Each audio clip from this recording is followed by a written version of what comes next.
Hello and welcome everyone to another episode of Matchday Live, your place for all things Liverpool matchday commentary.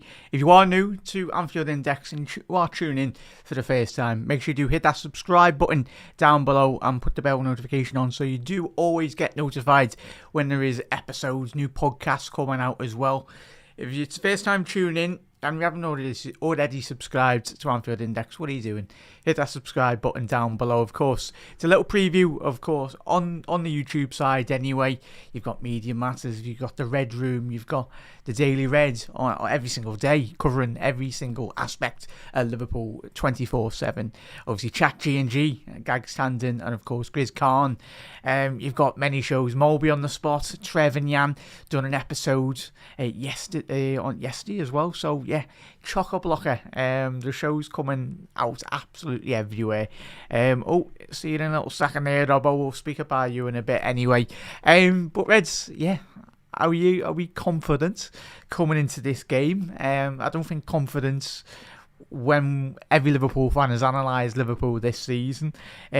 The midweek was fantastic. A big win against Olympique Marseille anyway, much needed in regards to Liverpool hopefully capturing a top 8 finish. Obviously, Karabag on Wednesday night as well. It's gonna be an absolute Royal Rumble come Wednesday night in Europe anyway, as we know.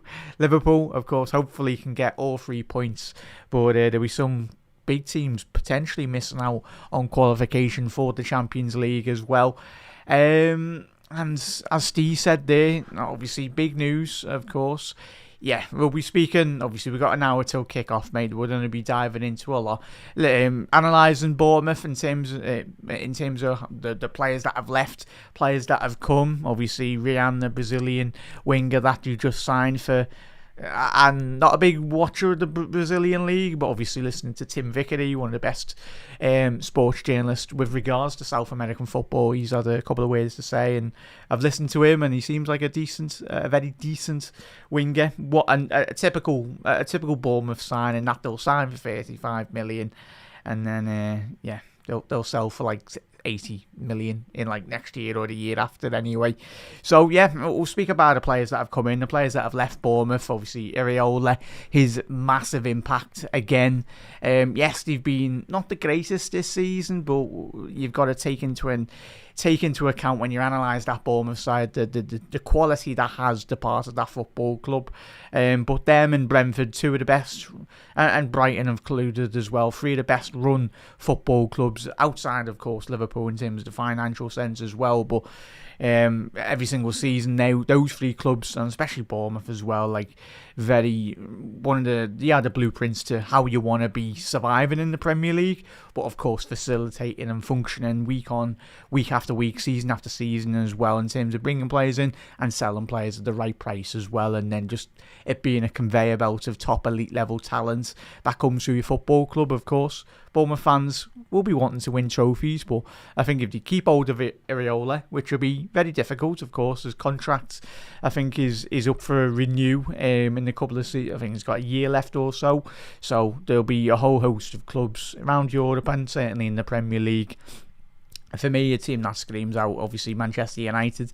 I'd be disappointed if he went over there, but there's a big job going over there, and yeah, I think he'd be, as Man United haven't got the best track record in terms of managers over the last 10 years as well. So yeah, if Iriola's got a bit of sense, stay at Bournemouth and wait for a better club in terms of the absolute mess that is Old Trafford anyway.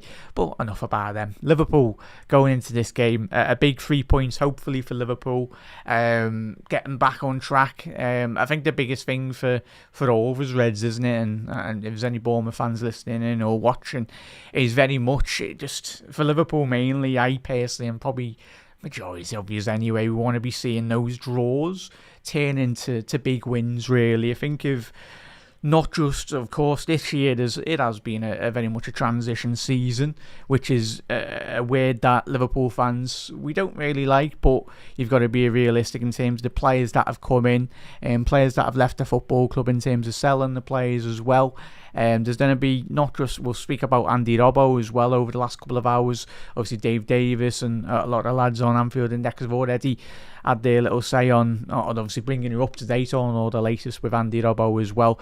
Make sure you tune into Sunday's Daily Reds. Hopefully Dave will be taking you through all the latest with respects to that story if it does develop. Pretty sure over the next 12-24 hours as well there'll be a fair bit more in relation to Robbo potentially switching to Tottenham. We'll speak about that and Andy Robbo and his everlasting impact, and it will be because he's been in the Premier League era.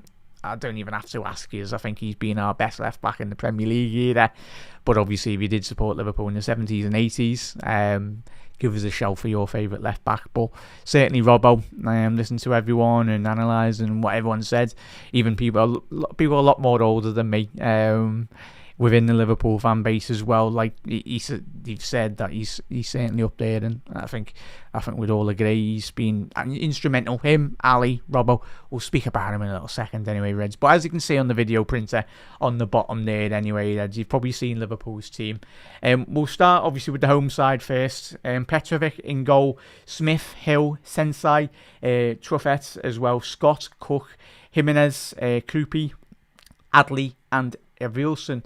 Evan Nielsen as well, the Brazilian forward, signed for very big money as well, but I think he started over the last 12 months to start getting a bit more consistency in front of goal and start chipping in, which is understandable given the big money that he did sign from the Portuguese league anyway. I think it was Porto he come from on it. So in terms of Liverpool, on the main team anyway, obviously Alisson Becker in goal, Frimpong, Joe Gomez, Virgil van Dijk, Milos Kerkez as well. The two number sixes, I think it will be today as well. It's got a set up Gravenberch, McAllister, and then obviously Mohamed Salah, Dominic Szoboszlai, Cody Gakpo and Florian Wirtz. Probably expect Wirtz to play off the left-hand channel and Cody to go through the middle anyway, but there'll be certainly a lot of variation really. And just obviously thoughts, obviously we spoke about it on Wednesday, we knew, I said on the watch along as well, there was obviously thoughts. We were thinking about Ibu on Wednesday night, but it come out the day after. Obviously, Ibu's father did sadly pass, and thoughts from me and 100% everyone from Anfield Index as well. Ibu, if you doubt you're watching or listening, mate, but if you are, look after yourself, mate, and for anyone, just thoughts and prayers to Ibu and his family and everyone at the difficult moments as well. But yeah, thinking of you, Ibu, we all are, and just and even. He's thinking of you, lad. It is difficult, but you never walk alone, Stan. Ibu, we're thinking of you, lad, and you come back when you are ready, fella. And and when you come back, I'm pretty sure you'll be amazing, mate. And just do your dad proud, as you already have done anyway, mate. And keep on doing your fantastic football. Hopefully you sign a new deal as well, mate. But everyone, Reds, you never walk alone, Ibu. Ibu will be back whenever he's back anyway, Reds. But obviously Joe Gomez had a fantastic game, didn't he, on Wednesday night, Reds. That's the beauty of Joe Gomez. I think when he has come in over the last couple of years as well, last 10 years since he's come into Liverpool, when he's been in and out, there's been games when he's come out from a big spell out, and it never looks like on Wednesday night. Chat, I don't know how you felt on Wednesday night, but just another typical fantastic Joe Gomez performance. He'd come in and he didn't look really out of place like he hadn't been, obviously. But the main thing for Joey, like we all know, is just stay fit, lad, as much as he possibly can. It's looking like it might be possibly a 4-2-2 formation, chat. Obviously there'll be a lot of variation really with Gakpo, Salah, but that's the beauty of Liverpool's forwards. As we know, there's a lot of adaptation, and so hopefully this evening as well, that we see Kerkez and Frimpong pushing on really. But we'll speak about Bournemouth, how difficult that might be, possibly considering the opposition that we are coming up against as well. But let's get your score predictions in. Are you happy with the starting 11 as well? As you can see from the bench, Woodman, Mamadashvili, Andy Robbo, Ramsey, Jones, Trainioni, Endo, Chiesa, Hugo Ekitike and Rio Ngamua as well. But that's obviously we'll speak about Joe Andy Robbo in a little second. He's got his own segments anyway. There's plenty to speak about anyway, Reds. Graham saying there, just saying about obviously not the biggest fan of Costas. He's a solid squad player, mate. Will Liverpool dive into the left back market in the future? I think they will. I think there's been many Liverpool fans out there that are big admirers of, obviously, for me, I really like the lad, obviously at West Ham, the Senegalese left back, Traore, is it? Obviously a fantastic left back, and especially if West Ham do go down. But Costas, it is disappointing, and we've spoke about already on the watch-longs this season, haven't we, really, with respect to when Liverpool have been, not just this season, but over the last couple of seasons, when we've loaned some of our talented footballers anyway, especially young players or even players on the peripheral, where they need game time, really. They haven't quite got that. Obviously, Gasperini, obviously, moving from Atalanta to Roma, there was a lot of change. He hasn't really featured. I think he's played less than like 300 million minutes then. I think he wished that anyway, Costas. 300 minutes. Put my teeth back in. It's one of them, chat. If he does come back, I think more or less it looks like a foregone conclusion. Robbo will be departing to Tottenham, but a lot can change obviously over the next couple of hours anyway. But yeah, tune into the Daily Red for Dave to take you through all the latest news on that as well. If you haven't already tuned into today's Daily Reds, there was already one this morning. Dave went through all the latest Liverpool related news, transfer news and everything as well, Reds. We'll have the post-match Raw following the full-time whistle as well this evening, and of course I'll be joining Gags after the full-time on the Gags Standing Show. Gags, hopefully, if you're tuning in, mate, hopefully we get a win. And fingers crossed, we are speaking about a big 3 points. And I do say a big 3 points, Reds. I know a lot of people might go at Premier League, but it's imperative, as we all know, that Liverpool do finish in a top four. It will be a top 5 position, given the exploits of all the Premier League sides anyway in European competition this season as well. You'd expect Crystal Palace to win the Europa League, I feel, under Glasner, even though there's a bit of turmoil off the pitch in respect to obviously the manager and obviously Gahey and other players leaving, but the strength of the Premier League just says a lot when Tottenham are in the top 8. Sorry Tottenham fans, but I think Tottenham fans would agree as well.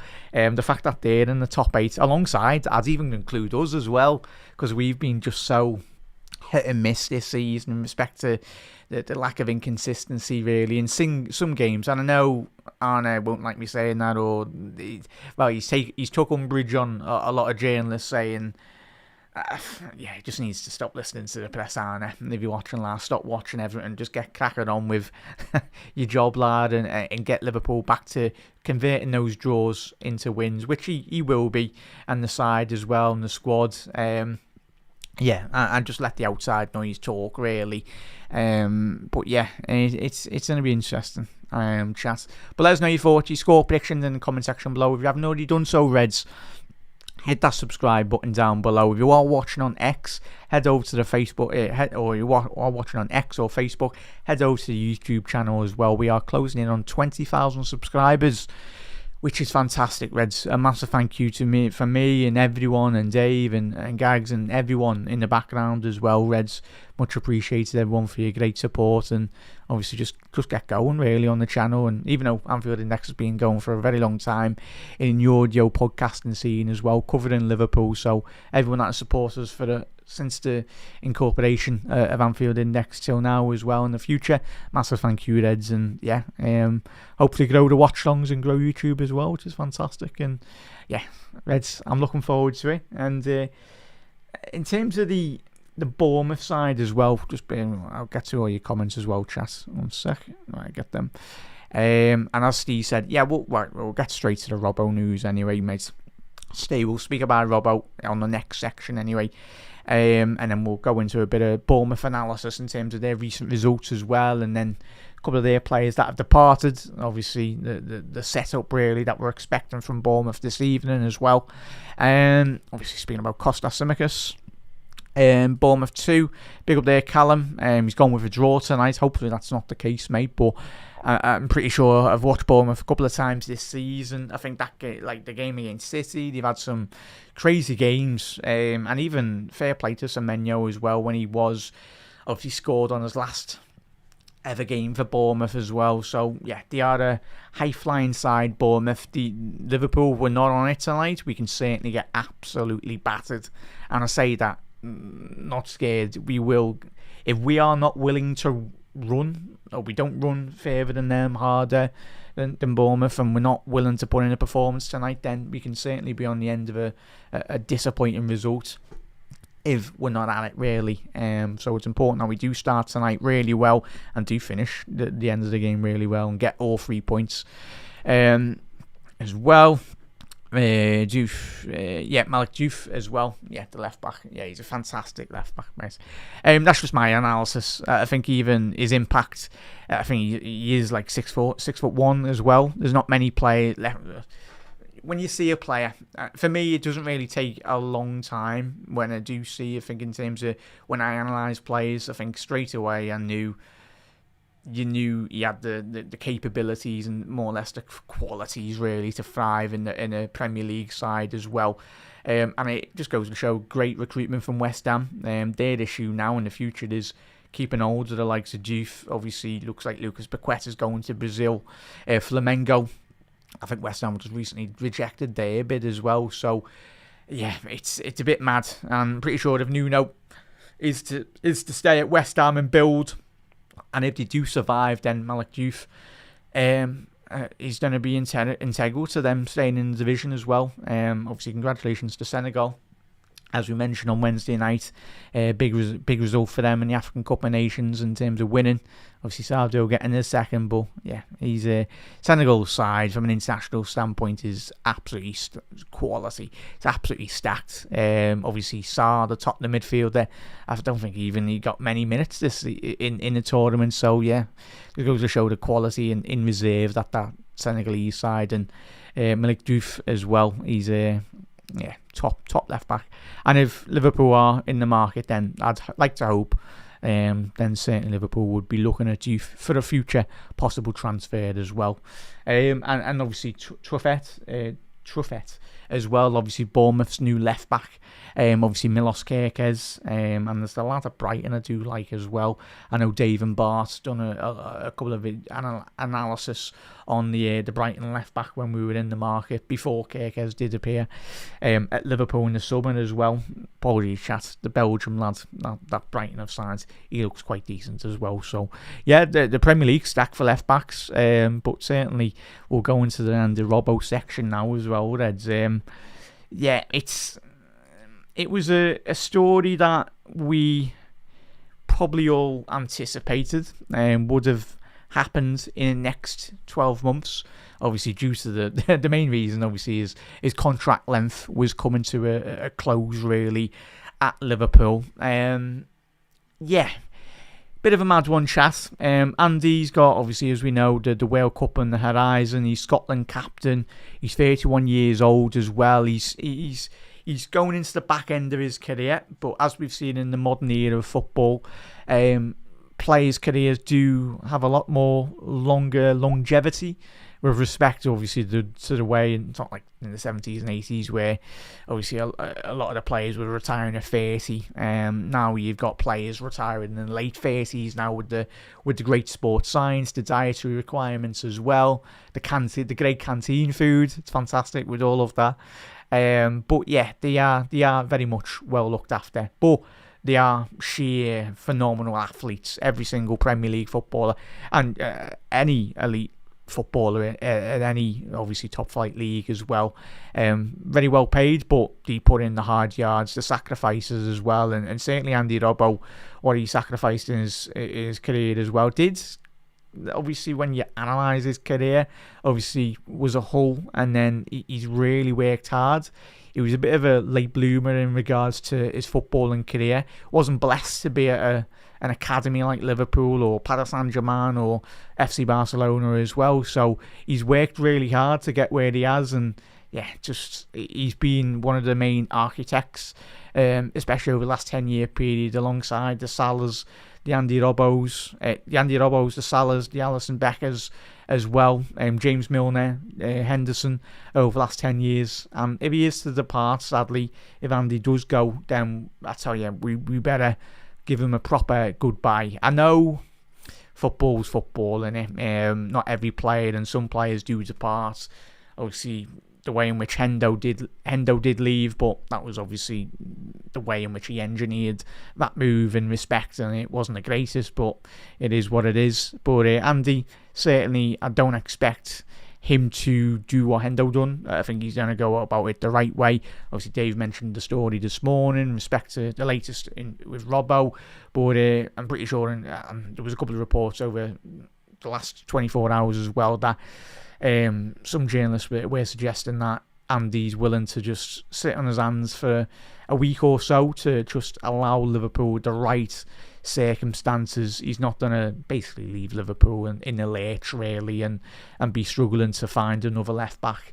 Just goes to show the type of quality of a footballer, but most importantly, what makes Andy Robbo, and one of the greatest left backs in Liverpool's history, is his personality, what he does on the pitch, but most importantly, what he does off the pitch as well. That pretty sure obviously doesn't make headlines, but he's not a headline maker. He is on a football pitch, but he works hard and keeps himself from himself, and by all accounts from the journalists and just his general vibe on the Liverpool social media clips as well.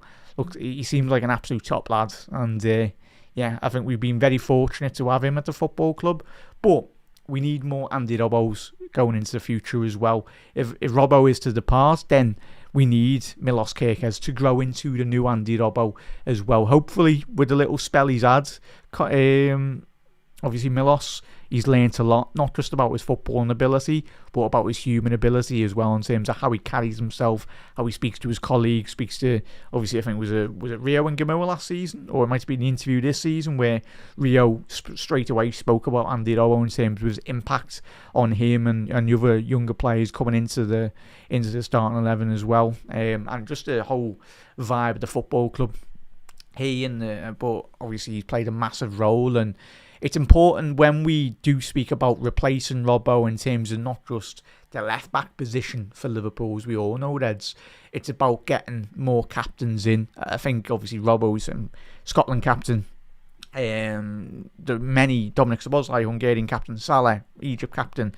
We've got so many captains in this side, and for the captains, for their national side, that are departing, or possibly will do in the future, with people departing the football club in terms of leaving the club, in terms of player sales, then it's a big opportunity. We'll only find out in the future if the players that are coming in the future, players that are there now as well, they need to step up. And Milos, obviously, to big expectation. He's done really well this season. He's grew into the shirt, and obviously Wednesday night was a fantastic opportunity again for Milos to showcase. But if Robbo does depart, then Milos, now is your time to shine, lad. And you've got a big emphasis, and I think Dave Hendrick mentioned on the Daily Red yesterday, I think it was, as well, about the importance about his ability, and Dave alluded to him being, like, for a good 5-year period, he was the best left back in the Premier League, and certainly in European football as well. And I very much concur with what Dave said there. Obviously I grew up watching, like, we all watched in the peak Premier League years. I think Evra, obviously Ashley Cole as well. But I think certainly in terms of the Premier League era, you've got to throw Andy Robbo into the mix as well. 2-time Premier League winner as well. So could have had another 5-6 titles if it wasn't for City and Pep Guardiola. But what a player he's been.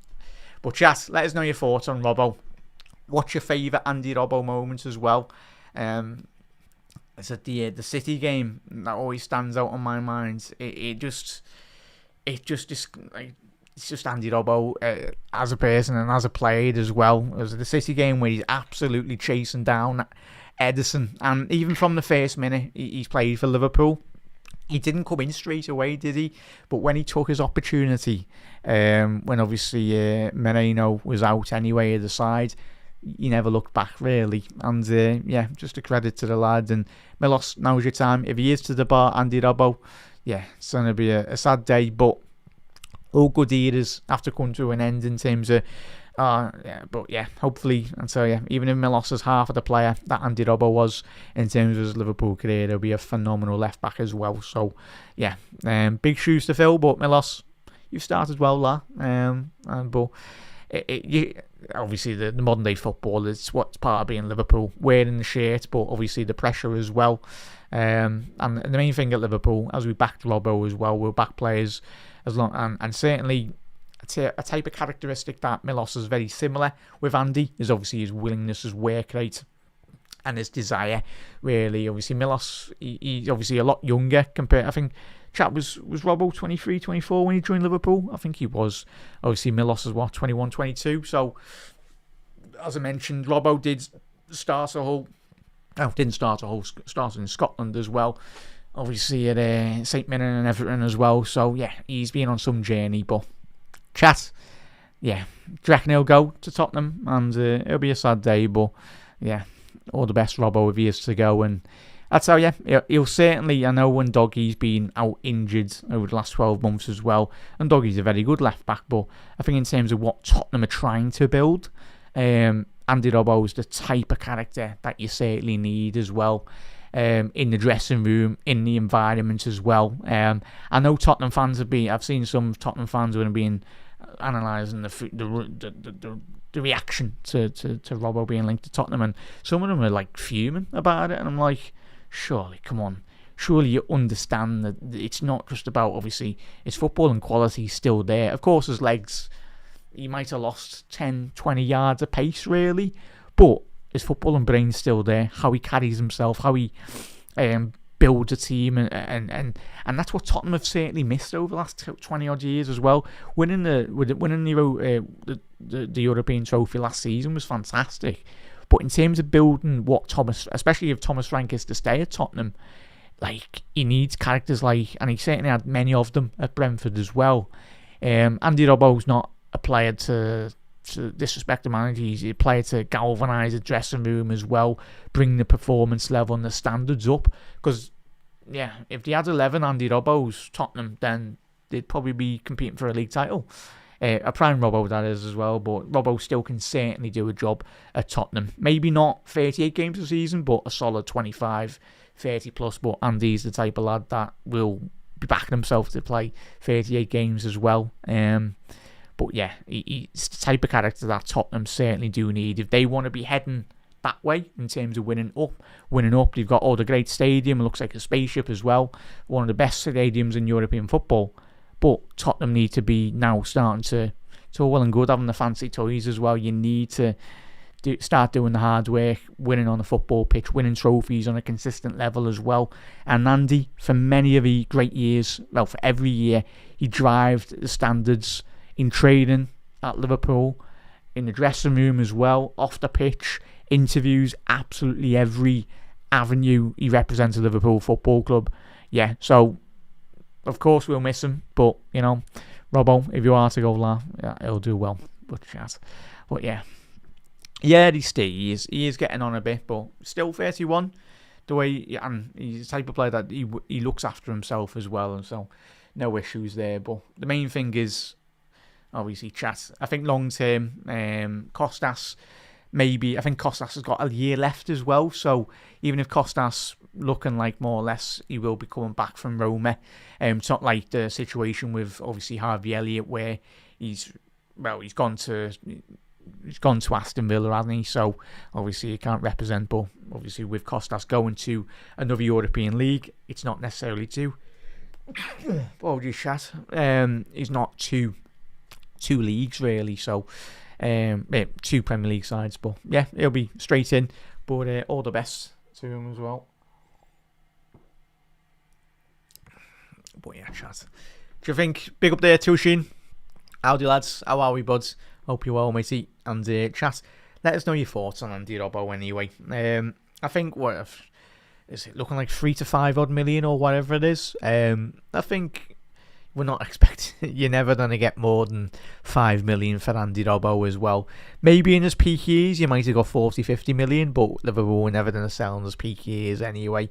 But yeah, it's all the best to Robbo if he is to depart. But if he is to stay one more year, obviously to see out the remainder of his contract, but that's the type of character is. If Robbo decides maybe he wants to give Europe one last run with Liverpool and give everything for the club, then and then if he does, then he might get a bigger signing on bonus when he joins a Tottenham or a bigger club as well, another club anyway. So yeah, we'll find out in the next couple of days as well. So if he is to go, he'll be very, very missed as well indeed. But Milos, your time to shine, lads. Storm, all the way from Mongolia as well, mate. How are we, la? Well, morning to you, Reds as well. Or big up the LFC as well. 2-1, only side scores. But yeah, it'd be interesting. Obviously, Cody Gakpo playing for Liverpool this evening. I've just tuned in. We'll quickly go through the start 11 again.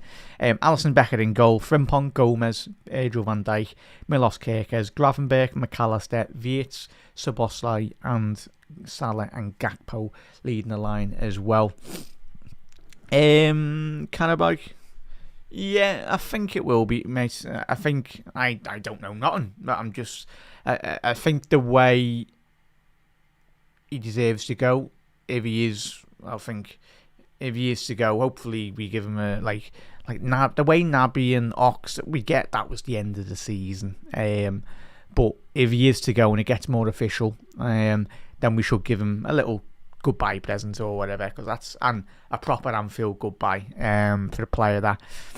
But I just goes all his whole package as well. He's not a player that's kicked off. We mentioned the other players that have departed Liverpool that hasn't quite worked out. Legends of Liverpool that sadly didn't work out in terms of the way they departed the football club. But yeah, I think it will be, mate. And if he can leave with helping Liverpool get 3 points, if he comes off the bench or whatnot, time will tell.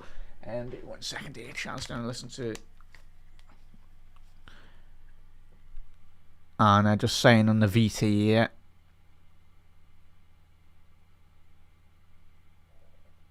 Yeah. Sorry, chat. Just speaking about on the minute.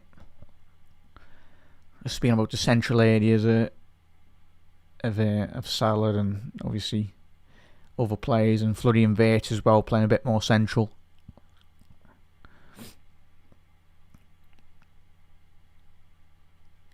Yeah. And can we actually get some signings as well, chat, for Arna? And just general Liverpool Football Club as well. Sorry, it wasn't a long interview from Arna. And yeah, can we sack off the half-time interviews as well in the Premier League? Just not a big fan of them anyway. Obviously pre and post match games as well, but sound. But as well, Umana. Do you think he'll go, mate? I think he will do. All good, lad. All good. Hopefully moving all went well as well, lads. But yeah, Reds. So Arne, chat, as we were saying there, hopefully Liverpool can bring in 1 or 2, especially if Robbo does depart. And in terms of Liverpool converting these draws into wins, Arne, he won't publicly say it, but I'm pretty sure if you asked him a lot, really, he'd never say no to any new players coming in of real quality. I mean, there's been many interviews of Arne over the last 12 months since he's come into Liverpool, speaking about obviously when they've analysed transfers coming in, and Arne's always spoke about the right players. If they're available, Liverpool will go out there and get them as well. So Reds, I'd like to see, and I don't know how you feel, Reds, are you a bit surprised? Are you a bit worried, concerned if Liverpool don't bring in at least one? But it depends obviously with the players departing the football club as well. In terms of if Robbo does depart, then obviously it might be a bit of a swap for Kostas Tsimikas possibly coming back in, or another player for that matter. It's obviously just freeing up space within the sides as well. And obviously with the European obviously when we go into the latter stages of the Champions League, that's obviously when the new squads will be submitted. That's when, obviously, for Semenyo and Gahey for Manchester City as well, and any other new players that if Liverpool do sign new players, that's when they'll get registered after. In the European Cup, Champions League, it will be after match week 8 in European competition when you go into the knockouts as well. So that's, it's an interesting one. Can't believe it's interesting. Though obviously, Storm. I think when you look at the bench, obviously Liverpool's, in terms of the attacking line, I think there can always still be room for improvement. Obviously, Chiesa, we know post this year, I think he will be departing, probably go back to the Serie A as well. We all love his song, but in respect to Arne Slot picking a strongest player, as we just mentioned there, we need a lot more stronger attacking options off the bench if we are to hopefully win the league title next season and beyond as well. Because you've got to be looking to the future. You've got to be looking at a long season. I think all of us have done it, sadly. But when you look at Arsenal's second team, it's good enough probably at the moment to win the league title. Manchester City added Gahey, added Semenyo, added Reinders in the window prior as well. So City is strengthened. And I know it's difficult when we always have to look, but that's our competition. You've got to look at what Arsenal are doing. You've got to look at, of course, Manchester City. If you're wanting to win league titles against them lads, then you need to strengthen when you're on top as well. And if Salah and Van Dijk post their era as well, replacing those two lads, every Liverpool fan said it over the last 3-4 years, replacing them, it's not going to be easy. Of course, I think as we've analysed when Liverpool brought in Floody and Wirtz, Ekitike, Isaac, I think that aspect in regards to the goals, the goal output from Ekitike and Isaac, it's fantastic. If they can start getting 10, 20, 25 goals a season, that would go a way in terms of helping ease the burden off Mohamed Salah if he is to depart in the next couple of seasons as well. If he does retire at Liverpool, whatever happens as well. Big up the chat. Yeah, don't spam the chat, buds. I can see your comment there. All good. Don't be. I'm gonna go 3-1. I'm gonna go 3-1 Liverpool. Hopefully. I do think there'll be a lot of goals anyway. Buds. I've just said don't spam chat there. There we go. As I said, you only have to put one message in there, we can see it. But I'll go 3-1 in terms of my score prediction. So there you go. You got it there. All good. But yeah, just in terms of obviously the depth and quality, in terms of looking at City and Arsenal, Liverpool, but January is a weird window. Of course, Liverpool brought in Van Dijk, another great forward. Obviously, Luis Suarez in January. Don't mention Andy Carroll, but Luis Suarez in that January period as well. So yeah, there's buyers out there, but at the minute, I think Arnett, certainly the way the season has started in respect to Liverpool being, I know Arnett doesn't like it when everyone says a bit inconsistent, but I think when any Liverpool fan does say that, it's in respect to just the sheer amount of draws. Picking up draws is not a win for Liverpool. We want to be on a 12-match winning streak, not 4 draws, we don't want like 6 draws, 6 wins. Great, that's unbeaten. It's great confidence in terms of building some aspects of Liverpool's game. But a club like Liverpool should be aspiring, as we did last season under Arnett and the football club, winning a league title. Draws do nothing for you really in terms of winning the big shiny trophy at the end of May anyway. Yes, for a good couple of weeks, but it's about converting those draws into wins. That's what makes you fundamentally champions on a consistent basis as well. Europe's very different. European games are knockouts. Teams when they come into Anfield, especially, Anfield always raises a game. So, Toshin, what you reckon that is? I'm guessing the analytical lads as well in terms of the data science and everything chat, there'll be a method to it. It's not a case of obviously Arne not wanting to select it as well. Of course, Hugo's just come back from injury, hasn't he, over the last couple of weeks. Obviously you look at him, you look at Gomez as well, look at some other players within the current Liverpool start 11 this evening. It's just about managing their minutes, isn't it, really, Red? So yeah, so just wonder which players. Great question there, lad. I'll pose that back to you, and I'll pose that back to you, chat, as well. That 06 has just said there. If I could pick one player, certainly not Kylian Mbappe anyway. What I say? It's a great question. In terms of where Liverpool are struggling this season, centre half, innit? It has to be. So, yeah, I'll go Bastoni. I know. Obviously, Dave's done many. Obviously, spoke about the Bastoni news this week as well. Obviously, Grays and obviously Lou spoke on Chat G&G this week as well, just gone. I think everyone knows the quality of Bastoni, but I've been a massive fan of Bastoni. If you've watched me on my channel all down the years as well, Bastoni and Barella 3-4 years ago was banging a drum for Liverpool to possibly sign those two lads, but obviously I think Barella's now 28 now, isn't he? So, but I think there's only one replacement for Virgil van Dijk in European football, is Bastoni. Left-footed centre-half as well, a phenomenal centre-back. When you're looking a bit similar, but it's about, can you get Bastoni away from Inter Milan? That's going to be the biggest selling point for Liverpool.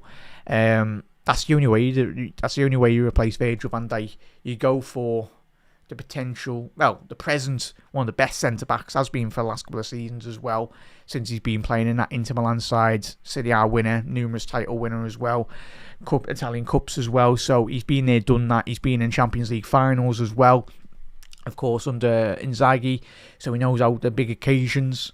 Obviously, when some Italian players have come into the Premier League, it hasn't quite worked out. But the legends of the Italian game, the Beressis, the Maldinis, obviously the Nestas as well, three of the best centre-halves to ever grace a football pitch as well. I'm pretty sure you can name a load more centre-halves as well. Even though Maldini played left-back, played centre-half, he could do absolutely everything as well. Sadly, he couldn't have done it in Istanbul anyway. Unlucky lad. But yeah, what a game that was. But that's the miracle of football anyway. How we beat that Milan side. That's why 05 is just so amazing anyway. That legendary, one of the greatest ever starting 11s ever, the greatest football pitch. But Jamie, Stevie and the lads done the business on a magical night all those years ago. So yeah, but Bastoni, to answer your quick question there, mate, it would be Bastoni, mate. Will cost £70-80 million, but similar with when we bought Florian Wirtz as well, though, chat. When rival fans look at Liverpool's transfers, they're only looking at it in a peripheral vision. They're looking at it at the right moments as well. Graham, it's 5:30 GMT, mate, UK time. Don't know what that translates to if you are abroad anyway, chat. But yeah, like when they're just zoning in on the transfer fee, it's footballers aren't bought for like 12 months. They're bought for 5 to 6 to 10 year periods. And if a footballer's at your football club for 10 years, then you know that they're doing really well. So Wirtz, he will win titles at Liverpool, and I say that with chest. He will win titles at Liverpool Football Club.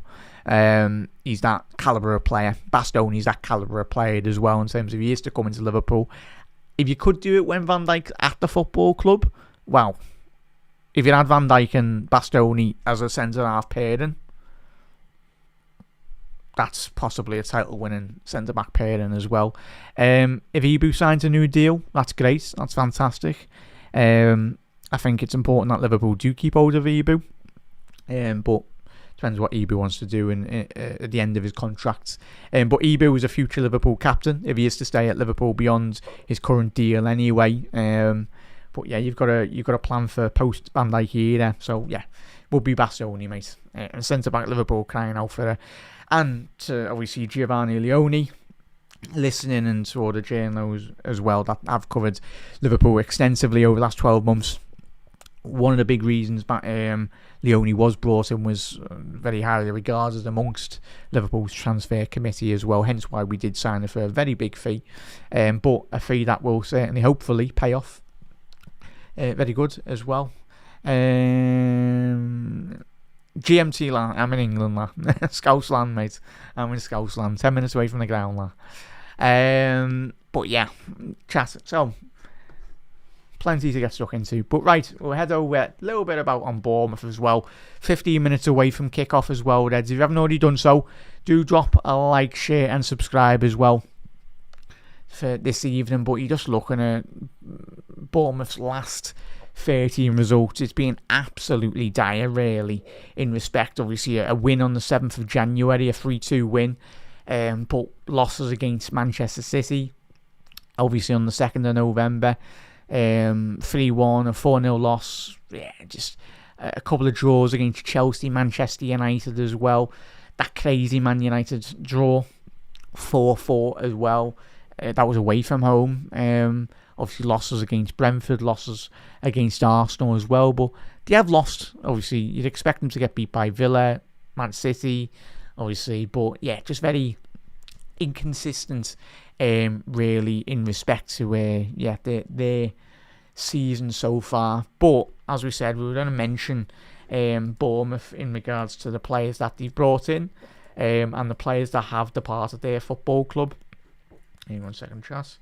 Just get me notes up anyway. But obviously Zubani as well, chat. For me, obviously the Paris Saint-Germain central defender anyway. Big miss for their football club. And obviously you look at Milos Kerkez, of course, was the big one. So in terms of the players that have left, Semenyo, in terms of that, so it's a long list, a very, very long list in terms of players that have departed anyway. 1 second there, Chas. Subani moved to Paris Saint-Germain, as I mentioned, for 55 million. He was really good. We look at his profile as well. Not the good age in terms of centre halves. PSG, I think in terms of replacing Marquinhos, I think he's a very able deputy, really. When Marquinhos eventually does retire in the future, I think he'll go into that partnership alongside Pacho and do really well. Other players that have left, we mentioned. In terms of the big, and obviously Dean Huijsen as well, another big player. And it's tremendous. If you're a Bournemouth fan, you're gutted, you're disappointed. But it's not a case like Crystal Palace. Say Palace have just sold Gahey for 20 million and they sold other players. Was it Yannick Bolasie went for big money all those years ago, was a 30 odd million. Wilfried Zaha was sold for quite a lot of money when he went to Manchester United. So Palace have brought in a lot of money. They haven't quite spent it in relation to replacing those quality players. You look at Wharton possibly leaving as well. Palace, if you're a Palace fan, you're a bit concerned if players do leave, they're not quite bringing in better quality or players on that par, really. Sometimes it's very difficult, like a player like Dean Huijsen, a very great find for Bournemouth in terms of bringing him in, selling him for 52 million. There's not many Dean Huijsens on the market, but I'm pretty sure Bournemouth, with their great facilities and great scouting network and everything, they'll probably have another Dean Huijsen in the next 2-3 year period that will come through, and you're like, oh, another £50 million centre half there. Where did he keep on pulling them out of the hat from, really? So yeah, you're looking at Dean Huijsen departing. So yeah, and obviously a signing, obviously on loan as well. Kupri, I've completely butchered him. The striker on loan from very much where's he from? Yeah, Laurent. Anyway, to Kupri, Ellie Junior Kupri as well. Full on Paul Mason, but he's done really well. He's on loan, valued at 10 million anyway. I've been very impressed with him. He's done really well. You're looking at Diakate as well, signed from Lille, very big physical centre half. He's adapted really well, and I think, yeah, if Iraola is to go to a Manchester United or whatnot, I think he's certainly one of the next big players to come out of Bournemouth. He's a very young centre half, one for the future as well, but one for the present. He's adapted. We spoke about obviously Traore, West Ham, and just you look at Diakate coming into the Premier League as well. Adapted really well. Didn't look out of place in the division. He's got the big physical powers, physicality, but he reads the game really well and hasn't really looked out of place. So yeah, in terms of Guthrie as well, obviously signed the goalkeeper Petrovic, obviously from Chelsea, I think it was like 16 million he signed him from, sorry Chas. Obviously Adrian Truffet, obviously the left back from Rennes, signed for I think it was like 14 million as well. So yeah, he's Bournemouth are really good. A nice one Bournemouth as well for Ben Doak. Ben Doak will do well at Bournemouth. I think obviously the main thing for Ben at Bournemouth is he just stays fit. Obviously the last 2-3 years at Liverpool, when he was at the Reds, he just had 2 very difficult back-to-back injuries. 2 big injuries that many football players never... bad enough getting one of those injuries as well, but to have 2 bad injuries like he had at Liverpool, then the main thing is Doak will come good. A couple of little cameos he's done well, but I think next year or so, if he plays a bit more consistently, and obviously with Semenyo departing to Manchester City, there's a big hole in that side that certainly does need to be filled by Doak or someone else coming in the future as well. But yeah, you're looking at Semenyo departing as well. Yeah, but you're looking at the money that they've brought in. 45 million for Semenyo, we mentioned. Obviously, Neto as well. Didn't even half now. Neto went to Botafogo. So yeah, we mentioned the players that have come in and gone out as well. So yeah, it's a couple of big signings really, Reds. But I think the main point for Bournemouth as well, though, Reds, is the manager. I think when we've all watched Bournemouth, and when certainly I've watched, I think I personally didn't expect them to do as well in the Premier League. I thought it was just a manager coming into the Premier League from La Liga and he wouldn't quite work out.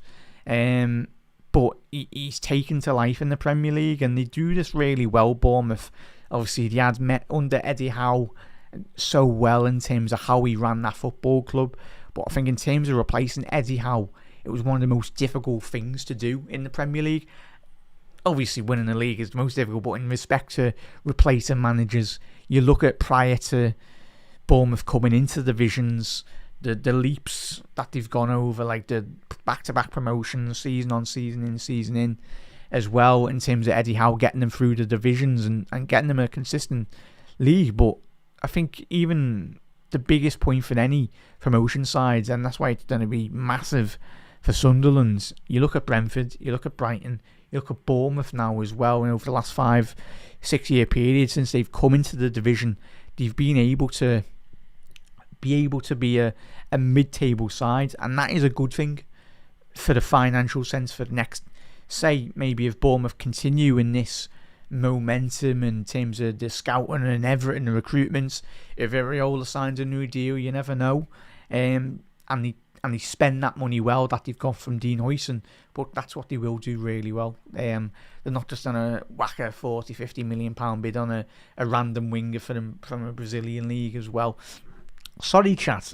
Was I saying I don't think that player's come through, hasn't it, the Brazilian? And they've been linked with that.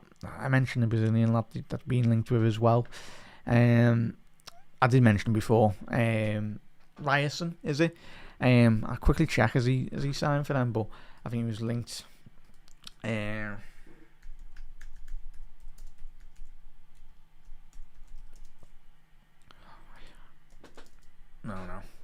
No. It's so the opportunity is there, and especially what a player, and what a manager. Sorry, change with keyboards. But yeah, Areola, Chas, do you expect? That's the big question I'll ask you as well, though, Reds. Do you expect Areola to stay at Bournemouth beyond his current contract? I know the Man United job, it's done it to many managers, but as I said at the top of the show, I hope he doesn't go to Man United. What he's got in terms of the great foundations he's got at Bournemouth, stay there. Like, you don't want to be going... Maybe, if Man United are offering you like 20-30 million pounds a year to whatever, then fair enough. If they're offering silly money, then sound. But in terms of football and him developing his own quality of football, in terms of bringing, he's got absolutely everything set up as well. And it's a joy to see Bournemouth. It's a joy to see Brighton and Brentford as well. The fan bases are really sound as well, and like they want to play football the right way as well. I know in the modern era, especially this season, the way in which the script has been flipped on its head, hasn't it? Like everyone's turned into prime Stoke. Tell you, Tony Pulis could go back-to-back Premier League champion anyway. I tell you, if Tony Pulis was in charge, no, sorry, that's Arteta. He was in charge of Arsenal. Tony Pulis maybe could have won the Premier League. The way in which the Premier League is at the minute, in terms of just lobbing set pieces, throw-ins, corners, just everyone behind the ball. It's been that type of Premier League this season. Obviously, if you ask Tony Pulis, I'm pretty sure he'll say he would have certainly done a job. But it's the era, or the year of the long balls, the corners, and everything. But that's what I said. Credit to Bournemouth, credit to Brentford. Even though Brentford are really good, they're very dynamic. They can play the long balls, but they can certainly mix. When they had Wissa and when they had Ivan Toney as well, deadly on the counter attack. They can mix it up. They weren't just a long ball team all the time. And but yeah, Areola, what he demands off his side is just work as well. But it will be a huge 3 points this evening, and hopefully Liverpool can certainly get all 3 points tonight as well, Reds. And in terms of us getting back up the top end of the division as well, it's so important that we get all 3 points. And I tell you, chat, I think we always do it. Looking at Brighton away historically, I know our results when you go to Brighton, we tend to do well, but when we're watching a game, and even when you ask the players, you'd always dislike going to, in respect to how difficult it is in terms of football. Bournemouth, Brentford as well, even though we've been battered a couple of times over the years. Brighton, Brentford, and Bournemouth as well for me personally. 3 away games that Arne probably will say as well, some of the most difficult games as well. But and as well though, chat, Sensei, I think has he got a year left on his contract? And this is where I do say Liverpool, this is why I mentioned before, there's deals out there that Liverpool can get done. Like, you don't have to spend 50, 60 million pounds on every player, but if we're sensible, I've obviously Grizz and obviously Lou mentioned on chat G&G, he spoke about obviously Slotterbeck. He's coming to, like, I think after this year he's got a year left, I think it is. So there's a Slotterbeck out there. There's Sensei. I think Sensei, I don't think he's either got 6 months or he's got a year left on his contract. But if Sensei's available, I know he's 28, 29, the Argentinian centre half. But that will be a sensible signing. Very good with the ball at his feet anyway. If you play for Bournemouth, you've got to be good at transitioning with the ball as well. So a player like Sensei, if you come into Liverpool, you're not going to throw a 6-year deal at him. You're going to probably give him a 2-3 year deal. You'd always look at that Joel Matip deal as well, free transfer for Liverpool. And what a revelation he was. So, yeah, there's deals out there. We've just got to be sensible. And if we don't sign anyone in January, we need a bit more clarification from, if Richard Hughes come out and done an interview, that would be fantastic. I doubt he will though, but a bit more clarification in regards to Liverpool's business in January and the vision for the club in terms of the market as well. Especially if Robbo does depart as well. That's big up there, Trev. Let's hope we get a win today. Trev, is that your profile? Is that He-Man? Because I think there was a trailer for He-Man. Chat, if you're a fan of He-Man, there's a new He-Man live action coming out as well. But yeah, that looks good. But Trev, hope you're well, mate. Anyway, right, sorry there, chat. Let's get the Liverpool shooting from left to right. We are on the kickoff. But chat, get your score predictions in. And we are underway here. Come on, Reds. Nice early goal would be absolutely fantastic.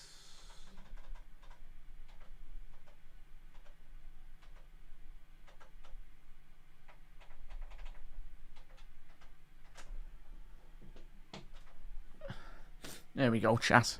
But chat, hopefully we get all 3 points as well. Big up there, Disto. How are we, buds? Absolute legends. Big up Jack and chat. How are we, lad? Yeah, it was big up there, Cotton. I was going to say, mate. Yeah, it was at Rian. Name evaded me before, but yeah, Rian. He'll probably sell him for, as we said at the top of the show, 70, 80 million in the future. So he's a great player, man. Possibly, mate. And maybe Keith has a little weird anyway. But yeah, maybe, mate.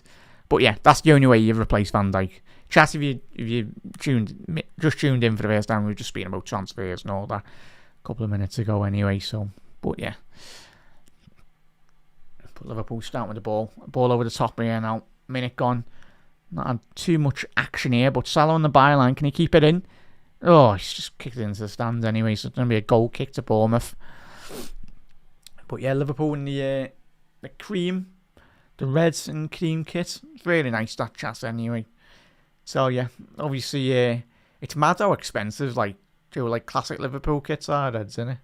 Obviously Liverpool as a club have started to sell obviously the selling the old classic kits as well, which is understandable. But if you want to try and get a kit from 10, 20 years ago, they're very expensive, aren't they? But I'm guessing the kit that we're wearing tonight, that will cost a fair pretty penny in about 10, 15, 20 years as well. So if you've got it, look after it. Not that you'd want to sell it anyway, you'd want to keep hold of it and look after it. But yeah. 2 minutes gone here, Ed's not much has happened really, very end to end. Looks like it's absolutely bucketing it down with rain. Liverpool with a high press so far. Dominic Szoboszlai, the highest man forward, initiating that press, closing down. Petrovic, done really well. Joe Gomez on the halfway line now. Alexis McAllister, lovely forward pass there. Gravenberch, Wirtz, little give and go. Lovely build-up play here from Liverpool.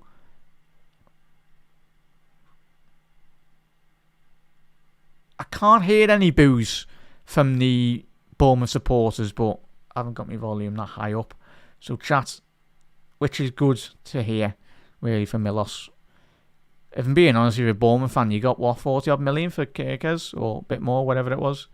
So it's not like he left you for a free, or basically 10 million, is it? Like certain one of our players. Bournemouth got maximum value for Milos. Liverpool going forward here now. What a ball by Wirtz. Speaking of Kirkers, it's a weird camera angle at the Vitality here, chat. Weird camera angle. It's very close. Frimpong. Obviously, it's not the biggest ground in the Premier League, as we know. Gakpo picking up a right-hand side position at the minute. Liverpool building up really well. Down the left. Virgil van Dijk. That's going to be a foul on Virgil van Dijk anyway. The referee's called that. Evan Nielsen, the Brazilian. Milos just having a little word with the referee, just saying, referee just saying to calm down. And obviously on the south coast, similar to Liverpool as well, when very windy, very close to the sea as well. So going to be absolutely very, very windy indeed.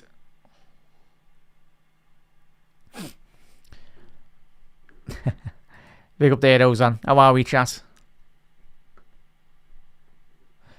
Oh yeah, it was crazy, man. Journalists are there to ask the difficult questions, but it just didn't. I don't think for the majority of us didn't really sit quite well. There's trying to get a story, and then there's just being absolutely disrespectful. But it's just one of them. But the journalists are there to ask the difficult questions. But I felt, as we mentioned on Wednesday night as well, though, chat, I think Arne handled it really well, the best he can do. But yeah, it's just a bit mad. You can have discussions, us as fans, when you're analysing the season, individual players as well, but at the end of the day, we all want Liverpool to win. We want Liverpool to be successful. We want Arne to be winning games of football. But the one thing Liverpool have done really well over the years, for great managers of Liverpool, as I mentioned, Bob Paisley didn't win the league title in his first season, and he inherited a very good side, really, of Shankly. A lot of talented footballers.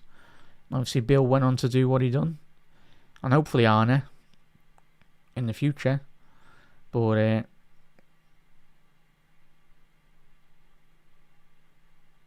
what hasn't helped Arne is not having the biggest squad depth. Salah on the edge of the box, over the bar there. But as we said at the top of the show, if Arne wants a centre half, the club should go out and get him a centre half. Go out and get him a midfielder if he needs. Of course, he wants to back the players, but we can, as fans, we can say Arne needs better quality in certain positions within the side as well. For the lads on the peripheral of Liverpool's sides, as we mentioned with City and Arsenal, they've strengthened twofold for not just this season, but for next season and beyond as well.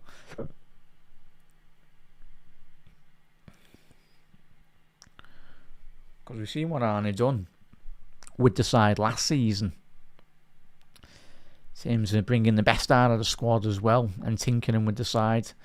But of course, as it always is the case, when a side does win a big domestic league title, not just in the Premier League, but in Serie A and Bundesliga, teams adapt. Teams adapt to the way in which you play. So it's just about finding a different way of playing this season, and especially next season as well, with the new players coming in, adapting. As we mentioned on Wednesday night, for me, the biggest point for me in respect to Liverpool's performance is improving. Liverpool down the right hand side here now, Frimpong. Little give and go, well done. It's been dispossessed there. Bournemouth on the counter attack now. Sensei, that's what he's so good at in terms of building from the back. Kloopy, got there, chat. Apologies, absolutely butchered that fella's name. Kloopy, there we go.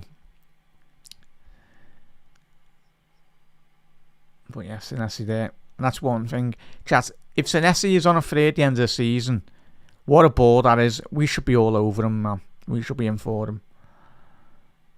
Ball into the box. Or even if you can get him in January, get him in. Yes, he's 28, 29, but very good squad option. And someone that plays in a regular starting 11 side for Bournemouth as well, so. Oh, he's been under hit pass there, really. Senesi, that was an awful pass to the Argentinian. It's an awful ball, and Liverpool nearly sprung a counter-attack on the halfway line there. So throw into Liverpool, on the halfway line, down the right-hand side.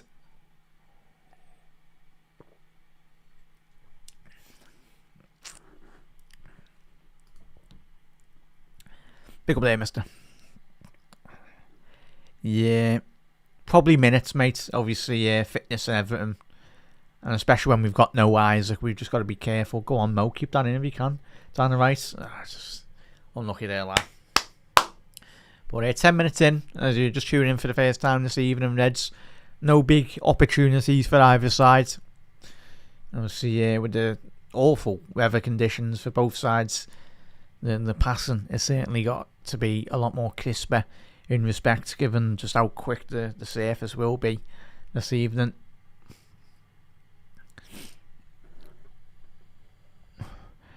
The Scouts lad, I think he's in the 21s, I think. Yeah, apologies, but yeah, he's I think Liverpool, signed a couple of the younger players, but they're not ready to go straight into the starting 11. Unless you're signing a prime Maldini at like 17, 18, that will probably go straight into your side. But yeah, I think Liverpool's state-of-the-art academy and obviously first team complex. Oh, what a ball by Dom to find Salah. Ball into the box. Oh, not the best of balls for Salah. Into Cody Gakpo. It's a tap-in. Cody was begging for just a ball at the back stick there, Eds. I think he just stuck in the ground a bit there with the rain. Let's have a little look. But Dominic Szoboszlai, a lovely ball outside the boot. Yeah, just a bit of a... He's just dug into that really, Mo. Not the biggest amount of power on that. I think he looks like he hit the ground. Completely missed it. But on that occasion, obviously Bournemouth playing a very high line, as they tend to do. Obviously, Areola, they want to be pushing higher up the pitch, winning that ball back as quickly as you possibly can as well. But the opportunity is there for Liverpool on the counter-attack. So Liverpool's got to keep on moving that ball forward, but again, if that ball goes as it did on that occasion for Salah, couldn't quite find Cody Gakpo, but if that happens again, just need someone in the middle there, Cody Gakpo. Let's see. Liverpool overthrowing down this right hand side now.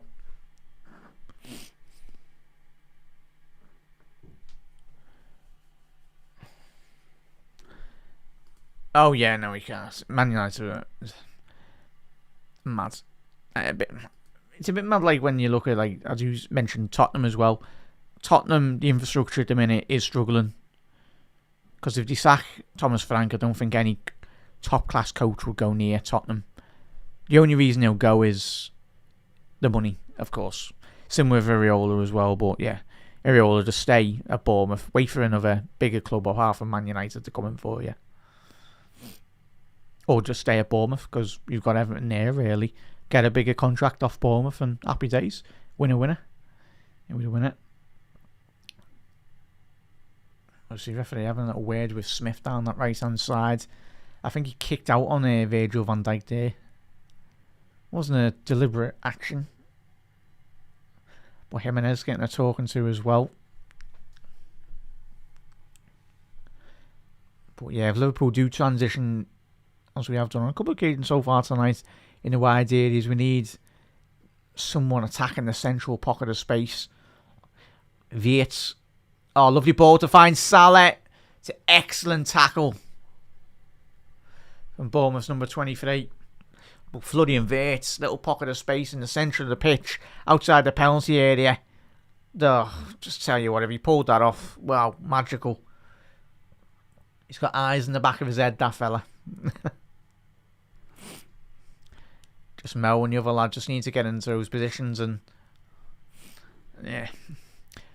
Ozan will take 1-0 all day, mate. Well, I've gone with 3-1 tonight. I think there will be certainly goals for both sides in this game, playing which both teams want to play. Ball into the box. No one winning that second transition there. But Bournemouth are so good on the counter-attack. Liverpool have got to be very wary. Gravenberch done really well. Salah on the edge of the box. He's found Cody Gakpo. Oh, lovely ball to find Wirtz. Goalkeeper's collected it. Tell you what, how Smith got into that body position, like, that's mad. Tell you what, he's done so well to angle his run behind Dominic Szoboszlai. Yeah, it's an excellent ball by Salah to find Wirtz. It's a lovely deep run from Wirtz to get into that position and break the line of Bournemouth. But yeah, an integral, much needed interception from Smith. We didn't do that, and Dominic Szoboszlai was begging at the far stick for an empty net, really. Yeah. Hopefully it's O'Sheen. Yeah, it's always a big statement for Liverpool, really. Any games of football that we can win. Ball into the box, cleared by Liverpool. It's a throw-in for Bournemouth again. Second transition away from Van Dijk in the penalty area. Liverpool needs to be pushing out a bit more higher, but still decided to stay a bit deep, and that's a silly foul by Florian Wirtz. Cody Gakpo was a bit of a tangle of legs. Yeah, it's never a foul, that. Why is Cody Gakpo getting a telling off from the referee? Doesn't even... falls into Cozy. If it was someone, it would have been Wirtz just slightly touching him on the edge of the penalty area there. Big up there, mister. How are we, bud? Oh, is it Ekru? Oh, is it your Ulster? Oh, there we go. Happy days, mate. Apologies. There we go. Happy days. probably... Oh, Liverpool on the counter-attack here now. Cleared by Smith. An integral interception because there was a 2-on-1 opportunity there for Liverpool. And Bournemouth have got on the other end. Oh, it's so sloppy from both sides in the opening quarter of the hour of the game. Both teams just being so sloppy at the minute. But Liverpool so far, 15 minutes in, have already created a couple of very good opportunities. Frimpong needs a bit of support here. Very high and wide, the Dutchman.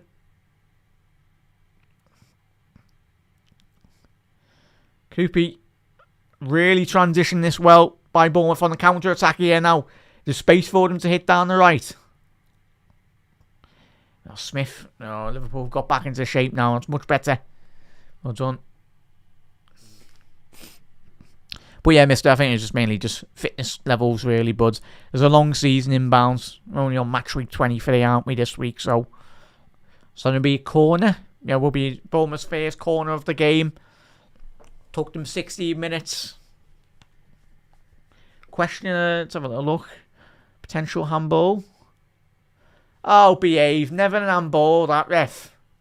Yeah, they were checking a handball. Anything to just give against Liverpool. Maka had his hands up like there, like to his chest. If that was given, then the game would have well and truly been gone.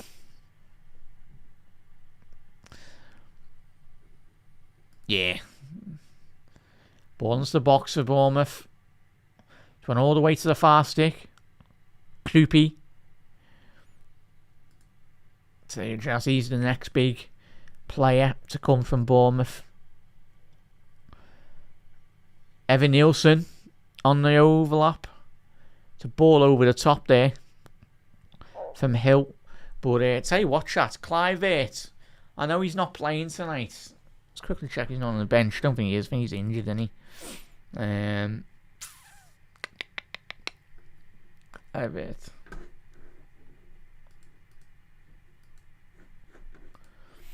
I think he's injured, chap, but I tell you what, a phenomenal season he's had so far in terms of his output. Let's have a quick get at the stats up this season.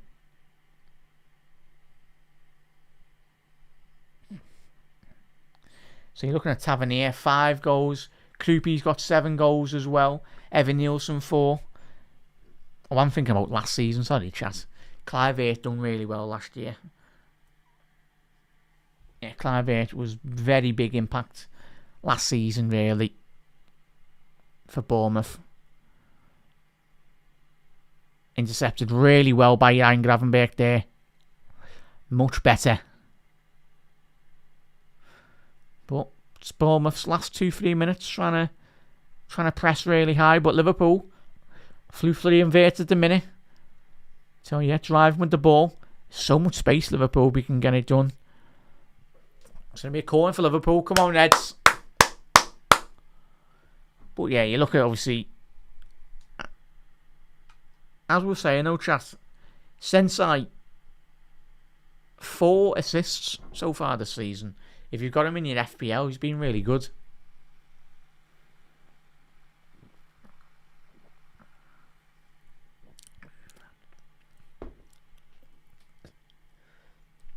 There we go. New lads in the analytical department, which is fantastic.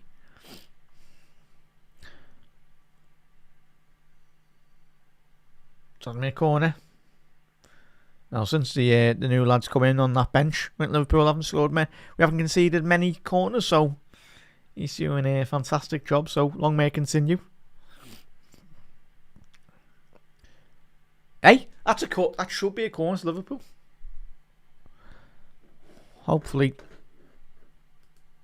bud. Dominic Szoboszlai now. 20 minutes on the clock.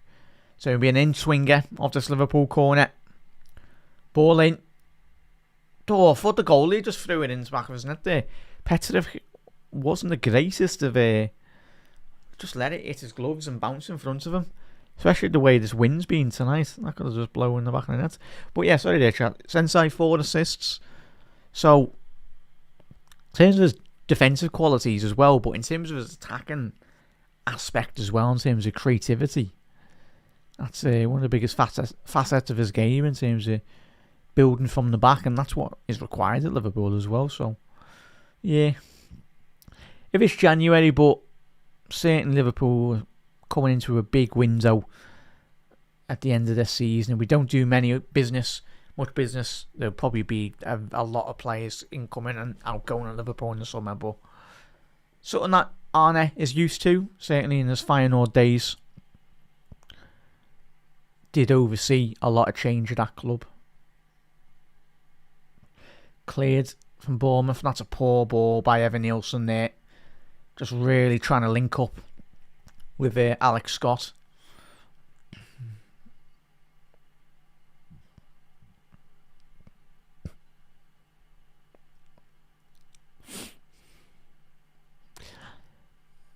Do you reckon Salah's legs have gone? I don't think so. You look at like Messi and look at Salah as well. Player of those quality of ilk, the brain doesn't go. Maybe the legs. As we were speaking about Andy Rowe, it's a bit different when you're defending, really. But if you're an attacking player, and certainly Salah, the way he's evolved his game over the last year or so, obviously last year his contributions in regards to the assists as well was absolutely tremendous.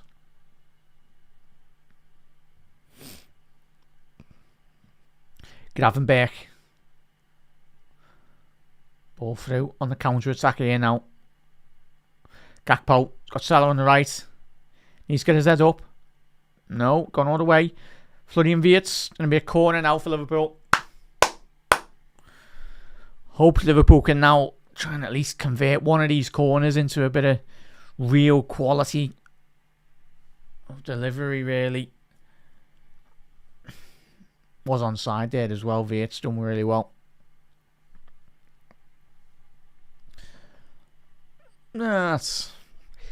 Salah's evolved his game, and of course, Salah's not going to get a new 5-year deal, is he?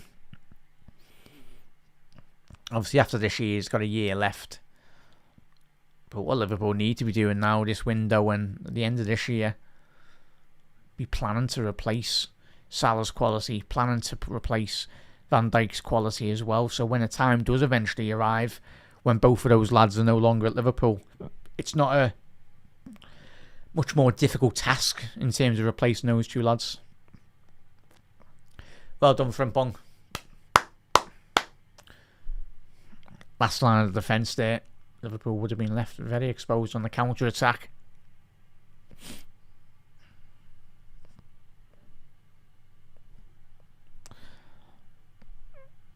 Pick up their Hill. Doing quite well there. Really keeping all the possession. Not demanding too much. Haven't created too much so far with their possession. Liverpool defended really resolutely so far. Touch wood. Case the commentator inbounds. Watch us concede here. But yeah, Liverpool very compact. Congested in the central area. Really limiting, and just on that occasion, Bournemouth playing from the back there. Sensei trying to play a long ball over the top into the Liverpool's penalty area, but Alisson Becker very quickly off his line. But certainly space for Liverpool to exploit. Just need to start hitting that ball over the top anyway, and chat. Yeah, we were wondering who was going to be playing up front. Obviously, it's going to be a mix of a 4-3-3, 4-2-2 formation for Liverpool. Obviously, there'll be moments where it's Salah and Gakpo. Now there'll be moments where it's Salah on the right, Wirtz off the left, or Wirtz going into those pockets of space in the central areas. And then very much vice versa as well. Adley on the counter-attack here now. Ball into the penalty area. It's going to be a goal kick.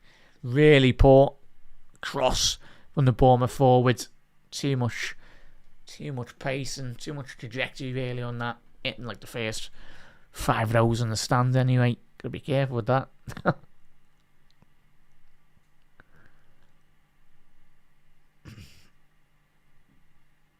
New signing, Alex Torf from Ferrachos.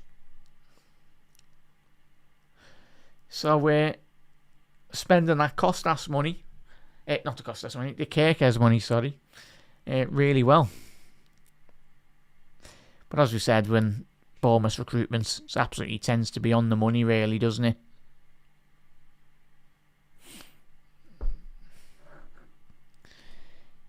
Yeah, Andrew. Yeah, it's fair play to him. It's generational wealth, isn't it? But of course, he's kept it in. And that is poor by Virgil van Dijk. 1-0 to Bournemouth. That is so poor, Virgil. Let that go out.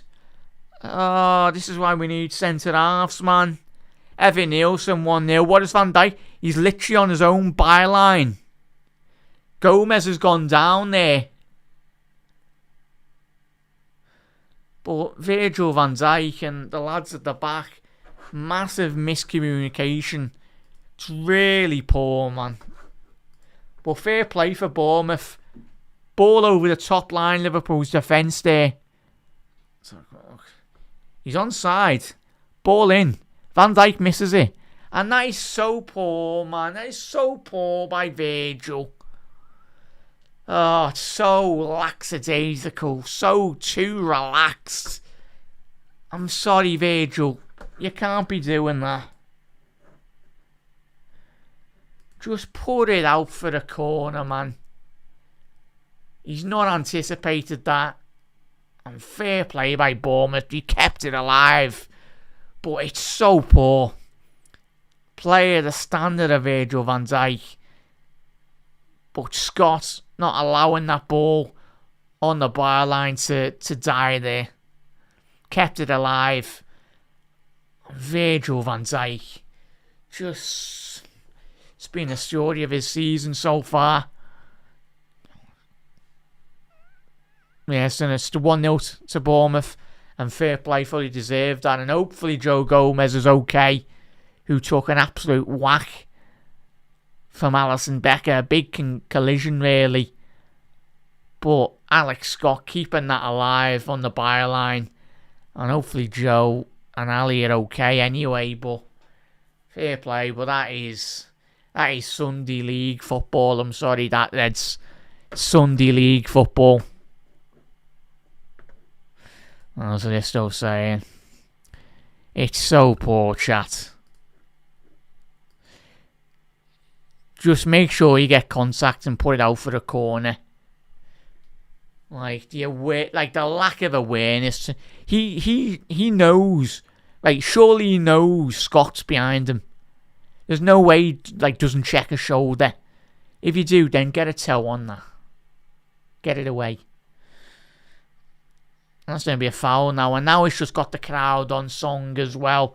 And it's made what would already have been a difficult environment, difficult atmosphere tonight. The Bournemouth fans are already... The decibels have already gone up even more. And that's just been our season, chat. Just sloppy goals. Fair enough if Bournemouth put that in from the top, 30 yards out, lasered the top corners. But no, Virgil. Yeah, big up there, chat.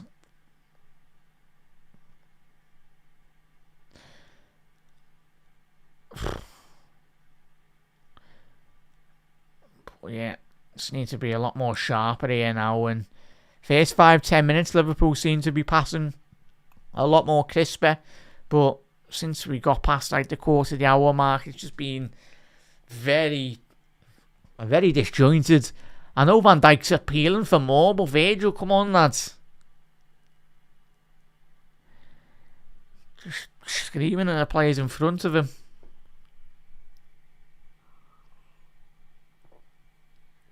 Alisson Beck with the ball at his feet here. Ali's kept hold of the ball for a good 10 seconds. I don't think that's a good sign, really, for the lack of options ahead of him, really.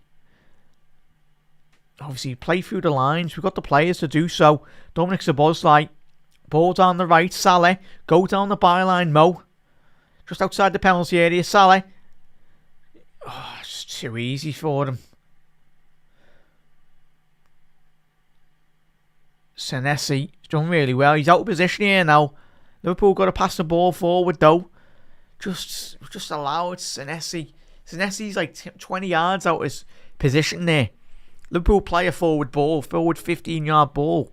We get in behind there. What do? We get the ball, recycle it backwards.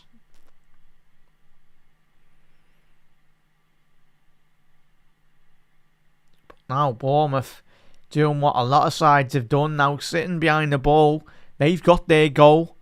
And as we said at the top of the show, and if anyone's watched Bournemouth over the years, even with the big players that have departed, from a system point of view, one of the best counter-attacking sides in the Premier League with the pace and the quality. Kirk's ball into the box. No one attacking the front post, and that's easy for the former Chelsea goalkeeper, Petrovic. So yeah, Liverpool really poor. One shot in the opening half an hour. 0 shots on target. Bournemouth, 1 shot on target. Scored. But chat, I think it might be a case of Ekatike in terms of fitness levels or whatnot. But I'm pretty sure we'll find out at half time or after full time, really.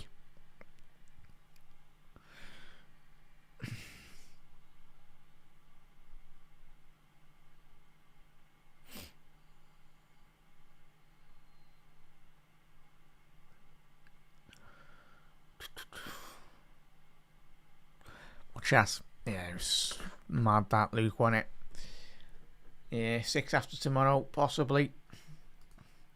We're just so inconsistent this season, chat, aren't we?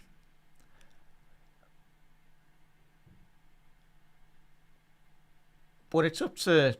We've got the calibre of players, though, chat, to opening up teams. We have. You got Salah.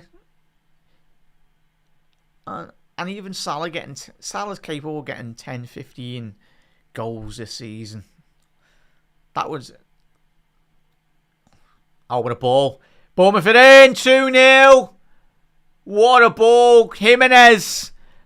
Straight through the heart of Liverpool's defence. I tell you what, that is a superb ball. I wish Liverpool played some football like that. Straightforward, thinking football. Ball in behind me, Los Kirkes. It's going to be close here, but I think he's onside.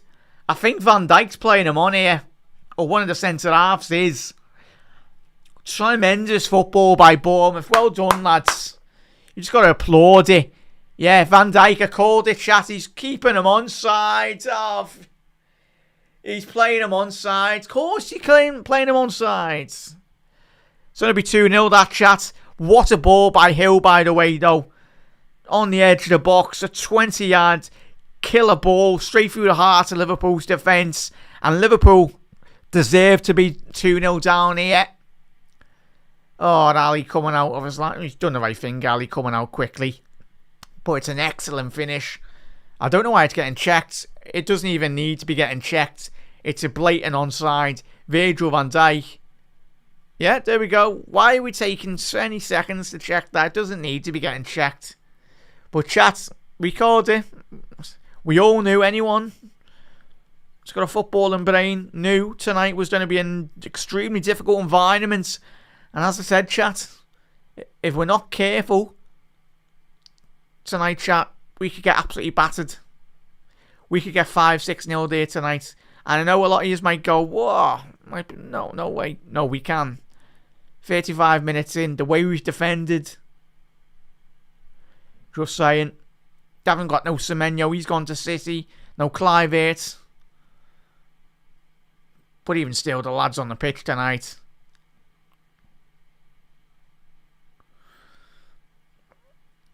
It's up to the players now on the pitch. Work hard, lads.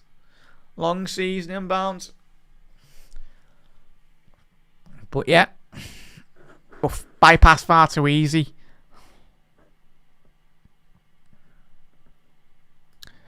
Yeah. No, it's onside, that bud. Onside. I think Endo would do a better job at the minute, mate, centre half. Oh, Endo's actually come on. I thought you were messing there, this though. Endo's literally come on there, chat. And don't tell me that's an injury for Joe Gomez.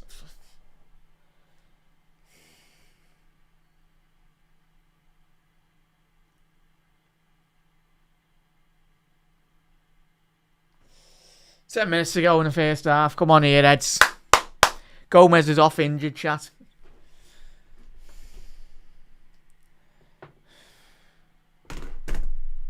It's alright though, we're not signing anyone in January. Sounds. And yet we're saying he's going to get 5-6-0 there tonight with Endo centre half. No disrespect to Endo, but he's not a centre half. And the way Bournemouth have played tonight so far, the wing play has been phenomenal.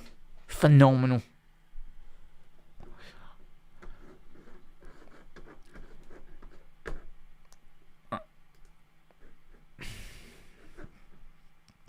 So yeah, chat. Strap in, chat. Gonna be a long night. Sadly, in terms of defensively at the minute. It's gonna be a corner for Liverpool.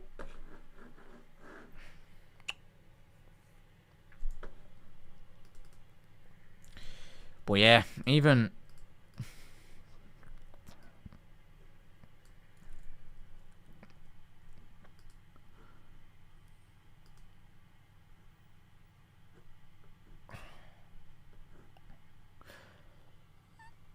oh, apologies there, chat. Apparently there's a delay in the substitution and Liverpool got scored on. So why on earth did we send Joe Gomez after we conceded that goal, the first one, back out, and why wasn't Endo on the pitch sooner? What are we doing? Chat, if that's the case, you can't get more than 2 weeks on the bounce with Joe Gomez. We all love the lad, but in terms of Liverpool trying to string a bit of consistency at the back line, with Joe Gomez being fit, non-existent.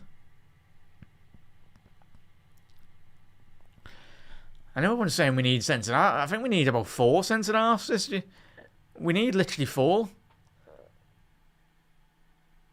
first team centre-halves. And I include obviously Leone as well. Obviously, we'll expect him to have a very good career as well, but unless we're going to throw Leone in. But even Leone's coming back from a difficult injury as well. It's going to take him a lot more months to get back up to full fitness. Ball down the left, Kirkes. Milos. Not a foul. There we go, referee. Come on. But in terms of Liverpool's attacking threat, apart from like the first 10 minutes where we were playing some balls in behind, Liverpool have just decided not to continue doing that. And Bournemouth on the counter-attack here now. Evan Nielsen. He's got Krupi to his left. Evan Nielsen. Is that a foul on the edge of the box? No. Liverpool got an opportunity to counter-attack if we can. And there's another Liverpool player down anyway.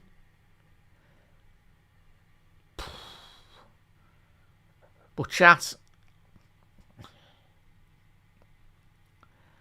I don't get what we're trying to do. Chat, I know you've all mentioned, and even we mentioned. What are we doing? There's no one in the middle. Gakpo on that. If we're going to be playing Gakpo, playing through the middle, one on the left, wide there from Wirtz. Like if Gakpo drifts out wide, someone needs to be attacking that penalty area. But at the minute, 40 minutes into the game, there's been no one. Obviously, Don tries his very best, but certainly, lads, if you're just tuning in for the first time this evening, Liverpool certainly do deserve to be 2-0 down.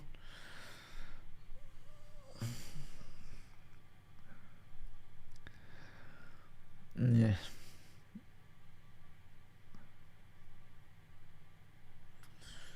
Come on, lads. We've got the quality at the forward end of the pitch.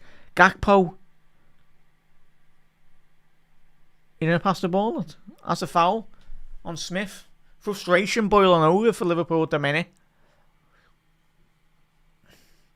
But Alex Scott anticipating that touch there.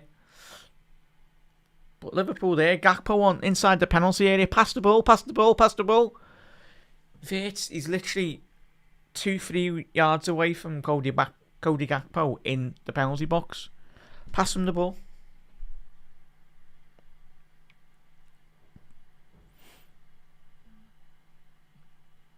Got to be careful though, chat, in the second half or even the next 5 minutes. If we go another goal behind, potential for the cricket score.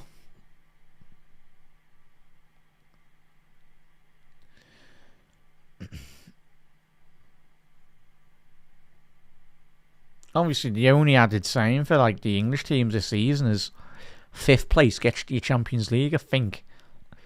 Obviously, last year was, but given how well the English teams have done, I expect it to go that way as well.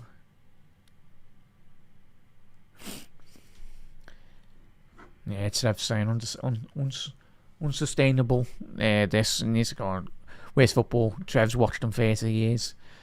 Yeah, he's just so disjointed at the minute. And chats, we all want to do well, but it's just mad at the minute, innit?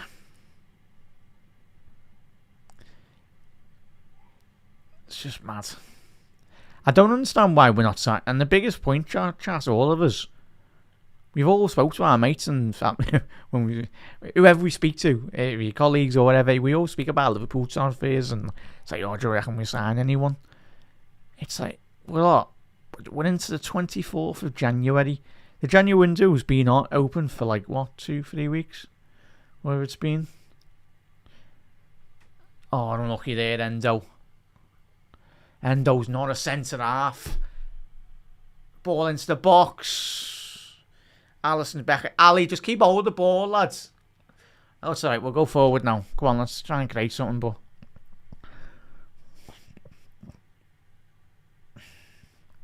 Salah, someone please stay central, will you, Reds?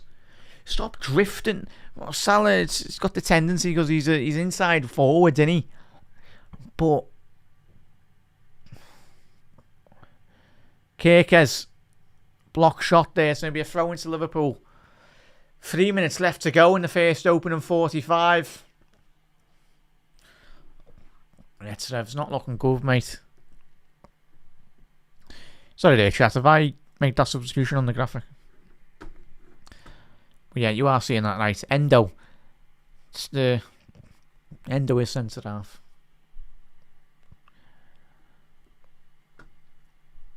And even if we concede more here, chat, it's not even Endo's fault. Endo's a central defensive midfielder. But he's the type of lad that'll do a job. And he'll work hard.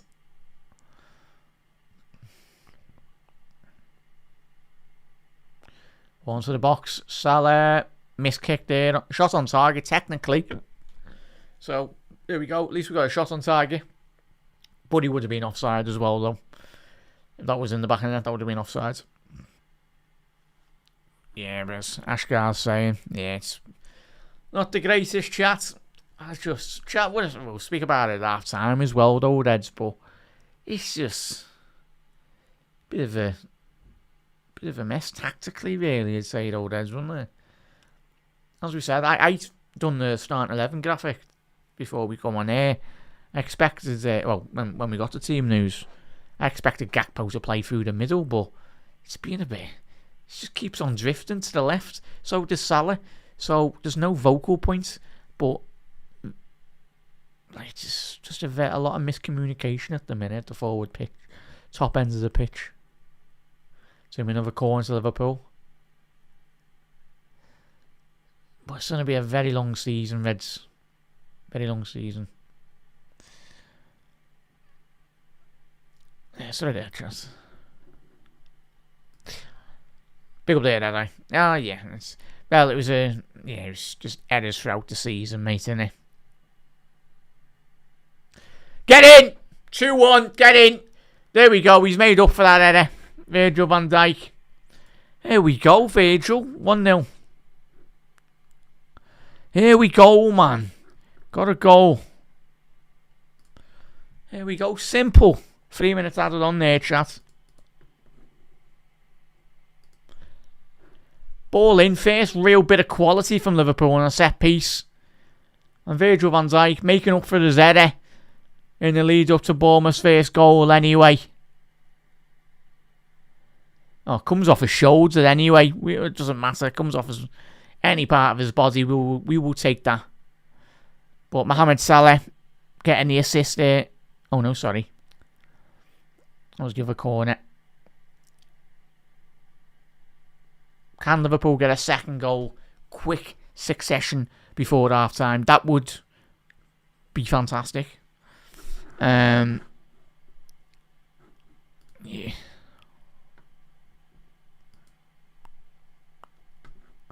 Yeah, Ashgar. Will be interesting following. If we get I'm guessing it's a new Premier League. We get interviews at half time, innit? Will be interesting if some of the reporters do ask Arne if he does do a half time interview. Game's gone anyway with the interviews, but if he does, hopefully someone asks him why is Hugo on the bench. Get in there, Eds. There we go. That's the positives we love to hear, Ed. There we go, mate. Love it, lad. There we go.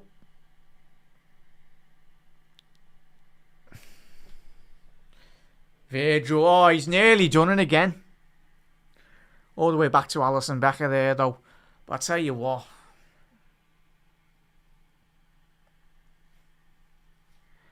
Sorry, Shaz. Was he lights? The lights I have. Was he studio quite bright? Says I. Come on, can we get a second goal before half time? Please salvage this half. Ball in.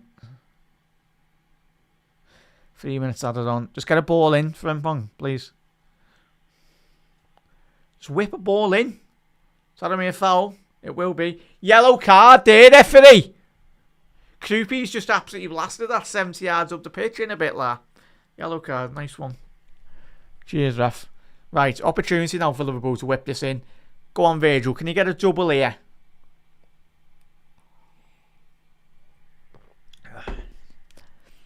Oh, yeah. Big up there, Panoff. How are we, la? Yeah. A mixed bag, though, chat, innit? And I get where it's difficult, though, Dads. We just don't help ourselves this season sometimes, do we, at all? But, I tell you what, give that lad a pay rise.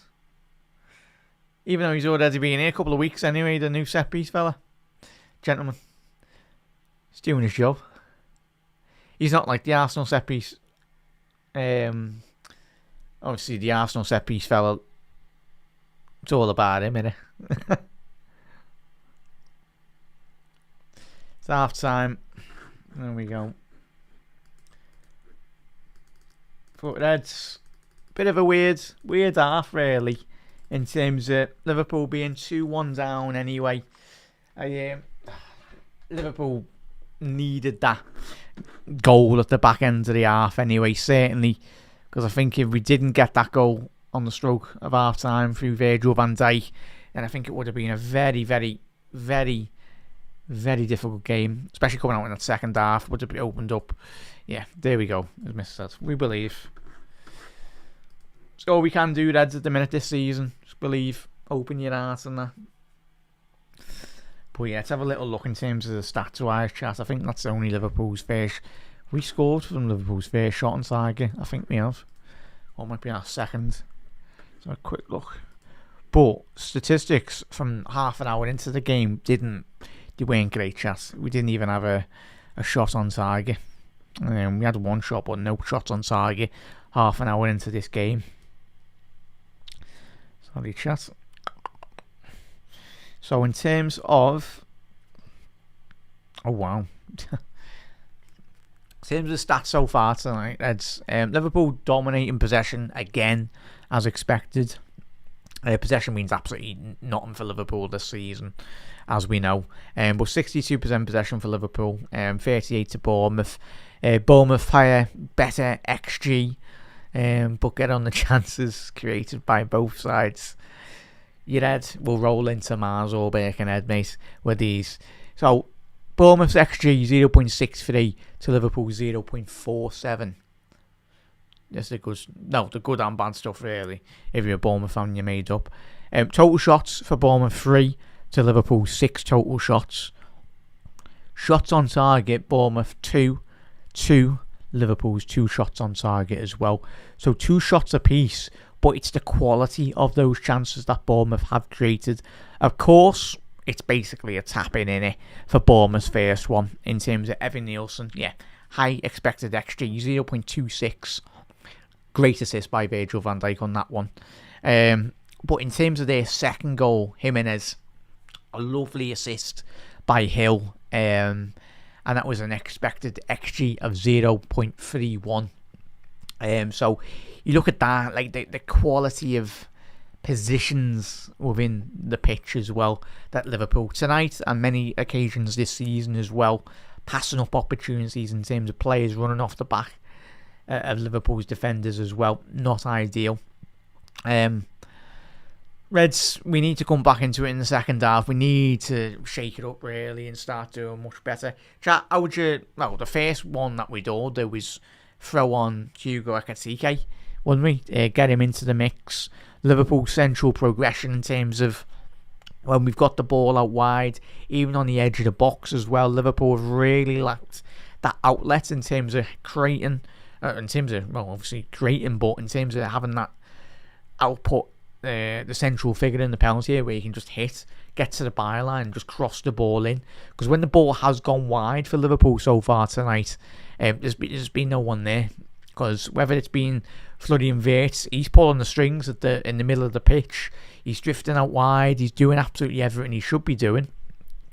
But if Gakpo's out wide, like there's no central position really. It's just been a bit of a mess at the forwards line at the minute so far tonight.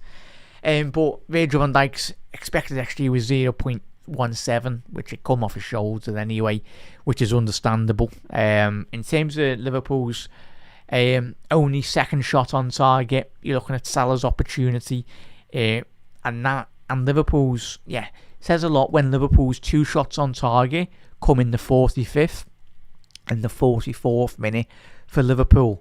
Liverpool's other 4 shots in the opening half of football, all on the edge of the box. Liverpool, apart from the 2 shots that we've had, and we scored from one, and obviously Salah missed. Salah's one was saved, as we know. But in terms of trying to create real quality inside the penalty area, has been where Liverpool has certainly struggled. And going into the second half, hopefully Ekitike coming on. I think, chat, do you expect him to come on straight away?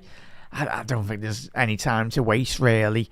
We don't know. Chat, apologies. Did Arne mention, is he carrying an injury? Or, as I said at the top of the show for me, I felt it might maybe be a bit of a fitness, of course, with no Isaac still weeks away from being possibly fully fit from his injury. It's important that we do sensibly rotate Ekitike, but moments like today in that first half, just really struggling in terms of just having that outlet really, and that central figure in the penalty box that you can look to hope to hit as well. And I think really Liverpool's wing play, something that we've done really well as well, Reds against Marseille, where Liverpool's fullbacks really pushed up on Wednesday night.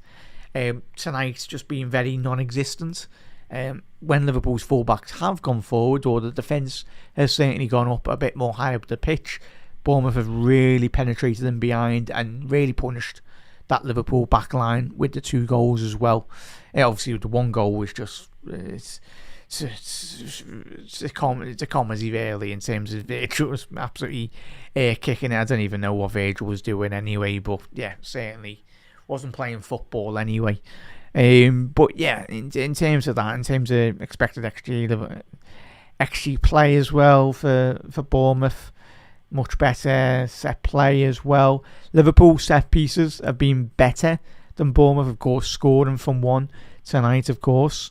So the set piece fella's doing really well since he's come into Liverpool. That's kind of a positive that you can look to. So Liverpool continuing that momentum. You'd look possibly if Liverpool's strength so far tonight has been the set pieces in terms of corners and free kicks really. So when we get a free kick or a corner, capitalise on that as well, really.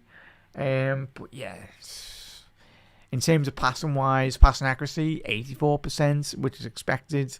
Better long ball accuracy, Liverpool 63 to Bournemouth's 50. So yeah, it's been one of them, and they've defended very resolutely, Bournemouth, but Liverpool second half need to be coming out playing a much more better brand of football, really. It'll be to come away from this game anyway. But just looking at that second goal, apologies, didn't get many replays on the goal.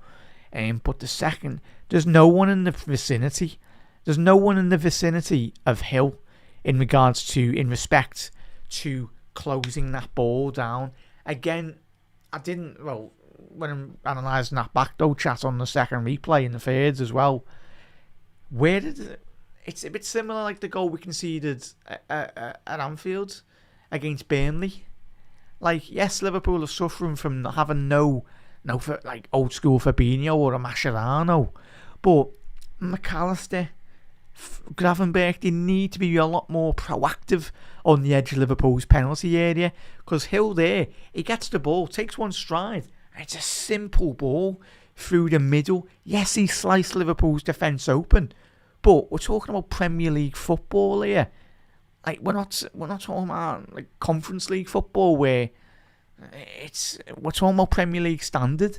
Like Hill, any player for Premier League football, any level in the Premier League, would be able to get that ball. What Hill's done, it's a very good ball, but it's so much easier when you're not getting closed down, when the central defensive midfielders, when McAllister's not filling in, Gravenberch, they're there, but they're just there. They're not doing nothing.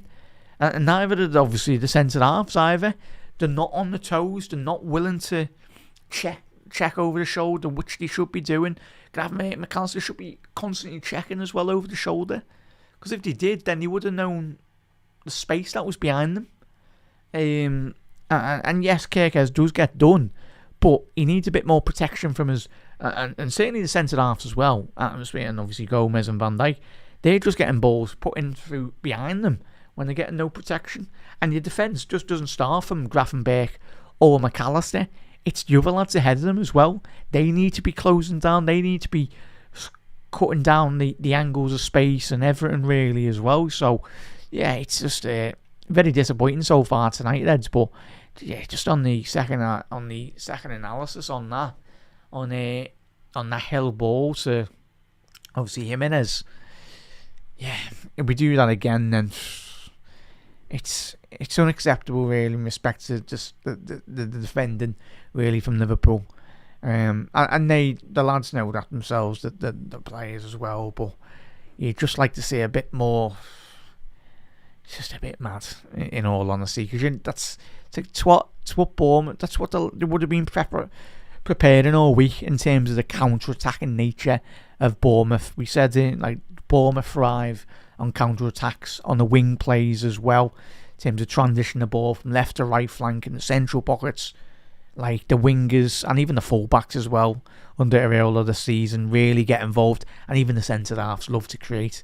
Senesi already getting them 4 assists already this season. So yeah, if you're not closing down Bournemouth centre halves, then you're just opening up a world of trouble, really. And yeah, any of their players, but far too easy. You can't allow a footballing side like Bournemouth to play football, because they'll certainly punish you, as they did on the second goal, and when you're given 3 goals basically with the first one as well. But yeah, just a bit of a mad one.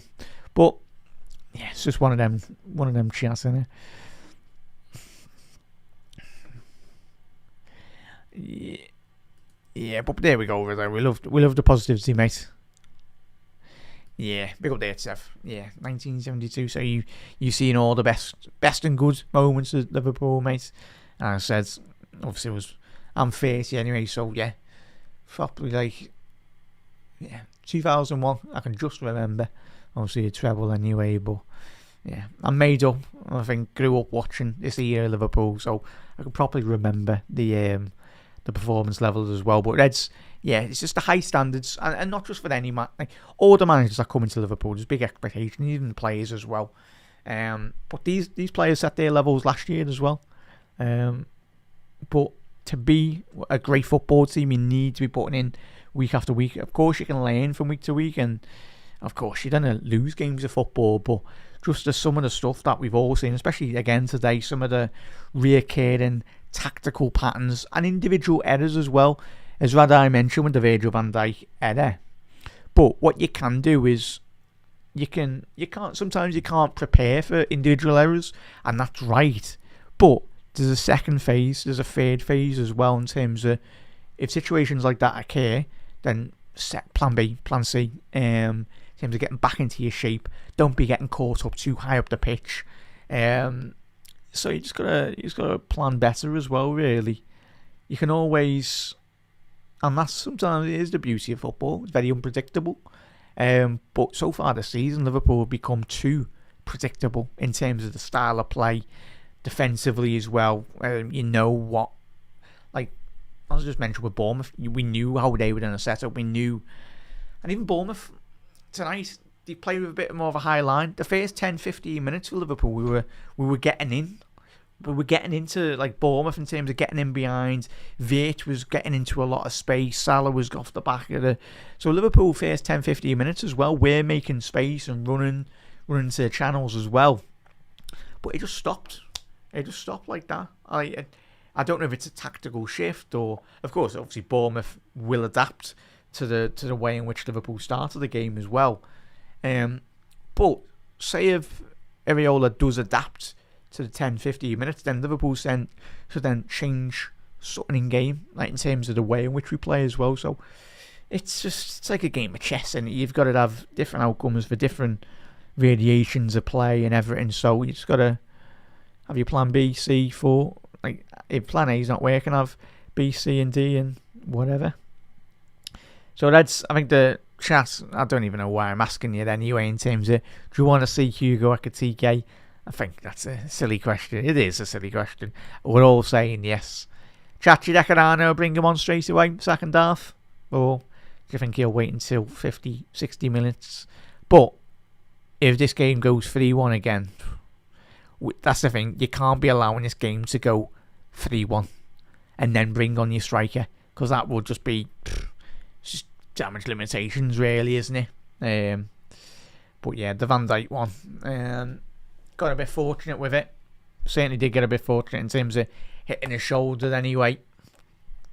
Hopefully that's the bit of luck Liverpool certainly did need tonight.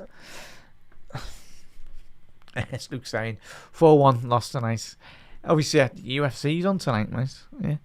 Best of luck to Paddy. Should be good. And Andy Robbo's come on and Kirke's off. Please say Ekitike's come on. Well, and don't tell me Kirkes is injured as well. Oh, mate. If Kirkes is... Chat. Apologies, chat. Didn't have my headset on, boys. Hopefully so. Bournemouth. Sorry there, chat. Hope you're hopeful of he actually started the clock. Sorry, chat.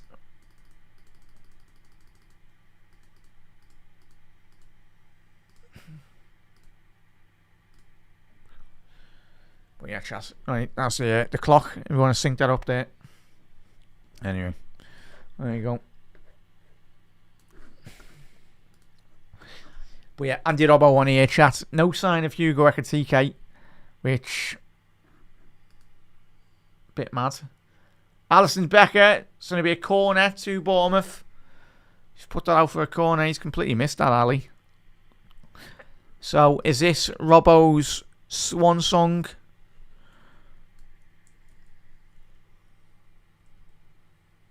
Hopefully it doesn't end off the back of a defeat anyway, but chat, please do update us if you know. Hopefully it's a tactical tweak. Ball in for Bournemouth here after corner. Deep corner. It's going to be a goal kick for Liverpool. Liverpool shooting from right to left.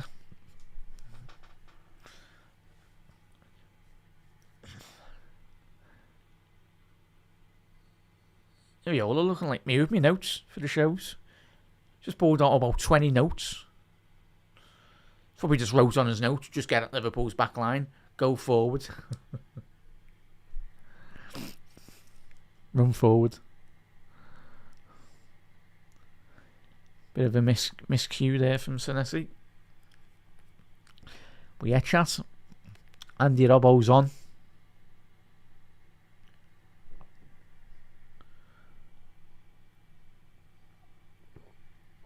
Gravenberg inside the penalty box.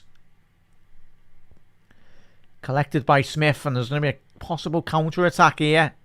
No, that's much better by McAllister there, intercepting that. Much needed, because that would have been...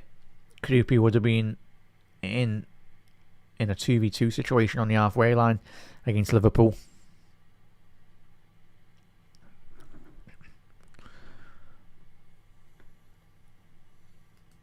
Yeah. It's just a conveyor belt of talent, though, isn't it, Ashgar? It's just so good, like the recruitment. Like, you look, as we mentioned before, kickoff, Bournemouth, Brentford, Brightons of this world. Just very good scouting. Very good data models in respect to their research and player analysis as well. Oh, little dummy there. Trying from Florian Wirtz. Couldn't quite evade Evan Nielsen. But what's one of the biggest facets, well, the most important facet for any Bournemouth player is that hunger and the desire. I think there was an interview with Semenyo that I seen at the beginning of the year, when I think it was Carragher or one of the pundits for Sky, who done a great interview with Semenyo, and his personality come across that he was an absolute sound fella as well, but he just stressed the importance of what Areola required in terms of the work rate. Robbo down the left hand side, ball into the box. It's a lovely ball, just no one again on the end of that. Really phenomenal ball in there, and there's talk of Andy Robbo possibly leaving the football club as well. Just goes to show how much of a mess we had at the minute. Seems if Robbo comes on, gets a goal or gets an assist here tonight, and there's talks of Liverpool entertaining the bid.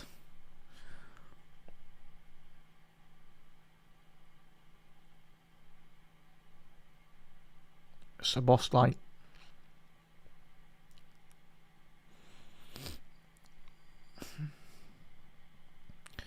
Chat, does anyone know if Kerkers is like injured? Or has he just come off tactical reasons?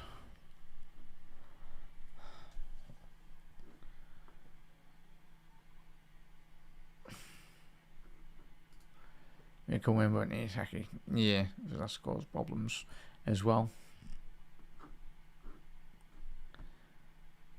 Yeah, big up there, has he?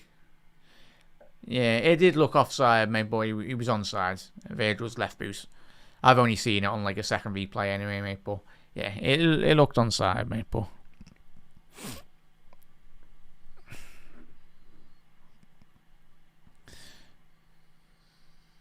Oh, big up there.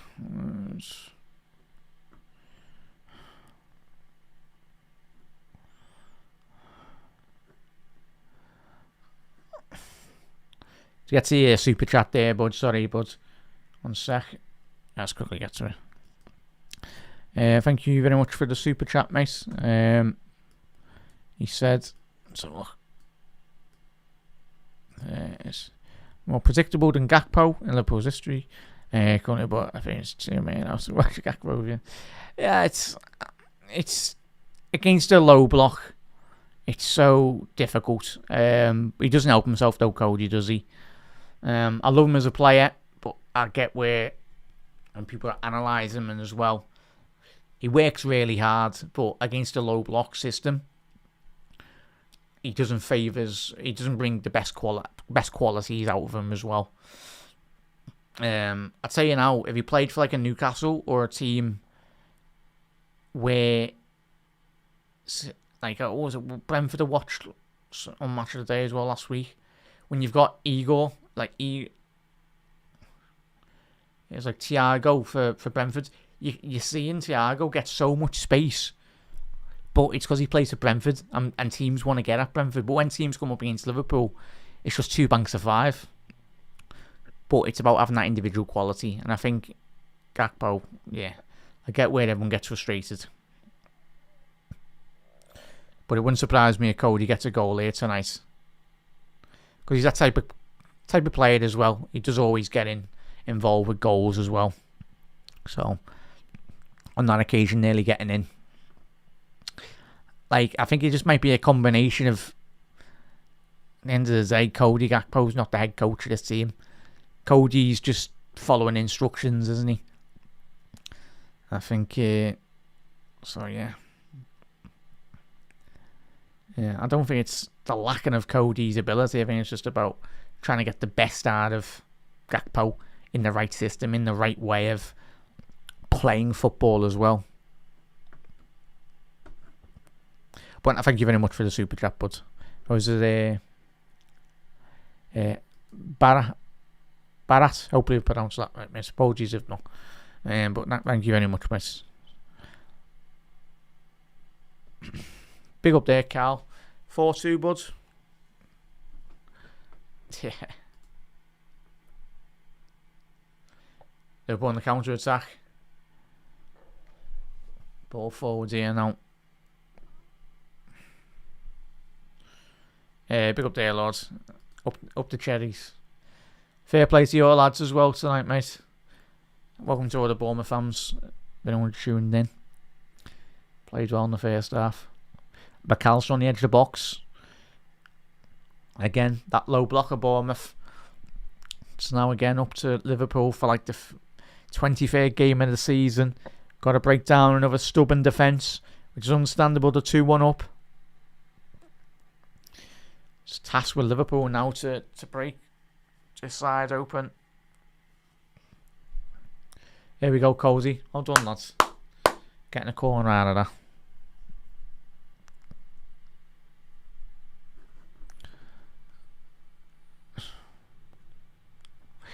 Yeah. Said you win it though, Carbo. I'm guessing you said this isn't good enough as well, mate. That's the thing, innit?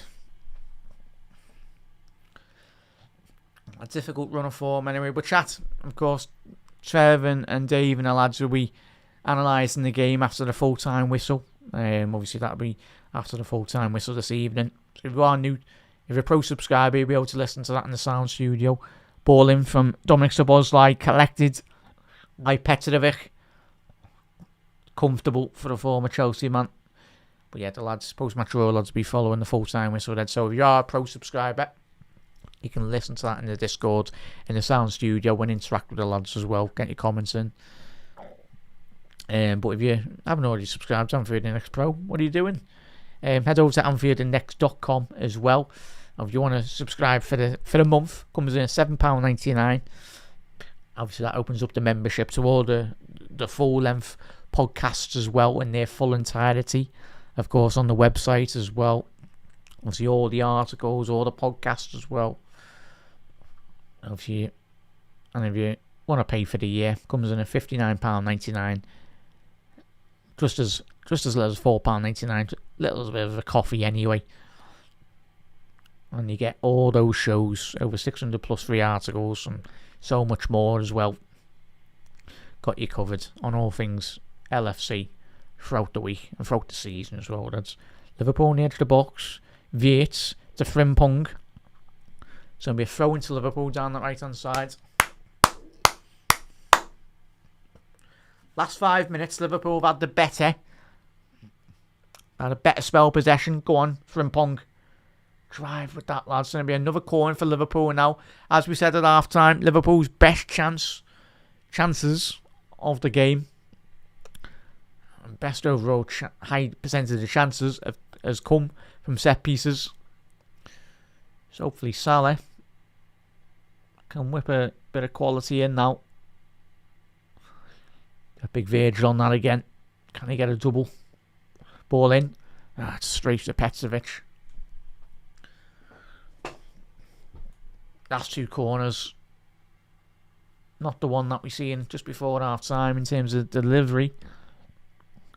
But this is really poor. Liverpool need to capitalise Bournemouth here now. That's really poor the last 6 minutes, 10, 16, 6 minutes.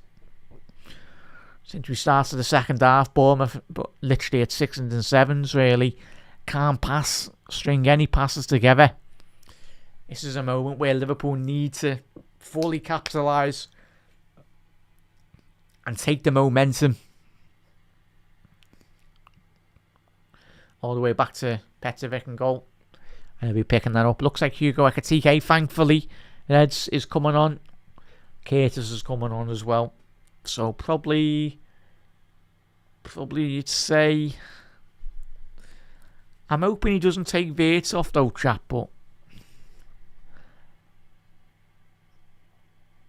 I reckon it'd be... I'd say I personally would go Gakpo. Take Gakpo off and take McAllister off Reds, I think. I don't know how you feel. Do you reckon he'll be coming off here? But I'm hoping that's the substitutions. But I'll be a bit disappointed if he takes Wirtz off again. Especially when we're 2-1 down. Should it be a foul, that referee? No.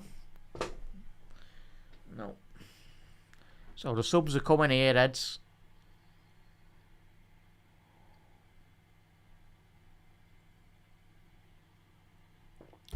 Macca's coming off. So we've got... Macca, I'm sorry, lads. He's frustrated, but you've not had a great game tonight. So... Frimpong? Oh, we're not doing this again, are we? I suppose Frimpong's played, like, what? 3 games in a week. But unlucky there, Frimpong, lads. So, we're going with We're going with Dom playing right back again. Or Jones. One of them. There we go again.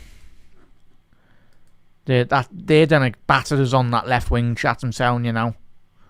In transition. But I suppose it's needed really with Frimpong playing the amount of minutes he has in the last couple of weeks. So, Hugo's on. It's going to be a foul.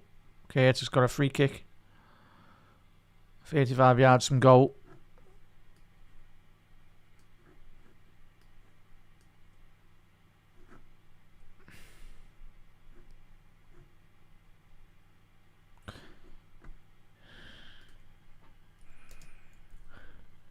Much better. Liverpool ball down the right hand side. Ekitike. Gakpo now. But there's going to be a massive overload in terms of attacking players here, Eds. But Liverpool have got to be very careful on the counter-attacking, as I said. It is Dom playing right back. But if I'm Iraola, I'm analysing that, and I'm just saying, lads, identify Liverpool's right-hand side from an attacking sense. Keep an eye on that, Reds. Liverpool defensively down the right.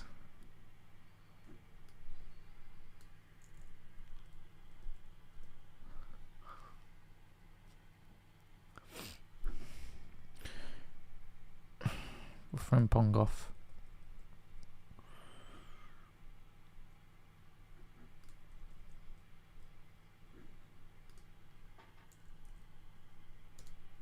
Chip. Foul by Salah. Sorry, Chas.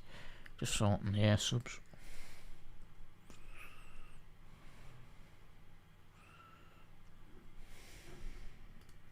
Yeah, Dom's gone right back, and it's just a waste of his talent, man.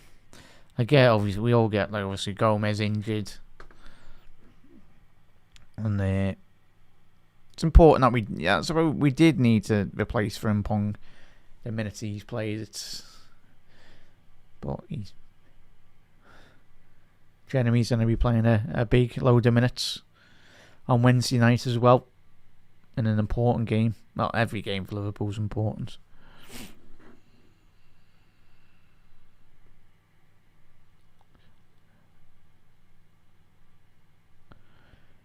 Is that going to be on ball? Come on, Reds. Has he kept that in? Is that going to be a throw-in?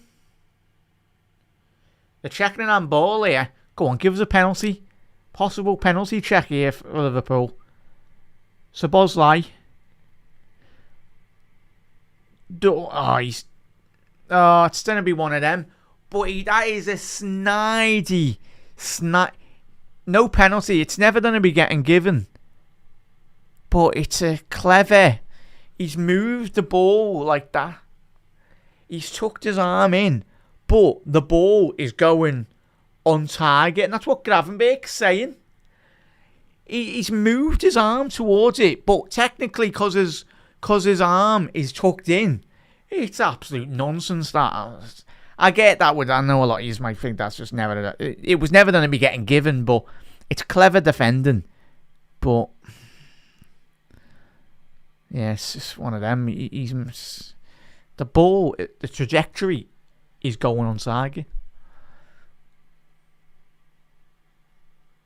See it out, Endo. Oh, that is never a foul. That should be 3-1. Endo's just done a Virgil van Dijk in the first half. We've got away with that. Bournemouth had the ball in the back of the net as well. I'll tell you what, we've got absolutely away. Endo. I'll tell you what, he's unlucky there. Truffet. Endo trying to shield that ball again on the byline. And then thankfully the referee gave a free kick to Liverpool in our own penalty box. But yeah, as Dave said there, big up David. As I said there, yeah. Yeah, it's just Jurgen Klopp. There's not many Jurgen Klopps out there, is there, mate? Once in a blue moon. Very special football manager. And not many hardly ever, and especially over the last 10-15 years, could appear throwing for Bournemouth here, ball into the penalty box, cleared. Need to win that second phase. We have third phase 1, nice. But yeah, there's not many managers with the charisma that Jurgen Klopp's got. That was one of his very big star powers, Jurgen. He'd get the maximum out of absolutely everything. He'd run through a brick wall for you. That's not to say some players for Anna won't do that, but yeah. I don't know.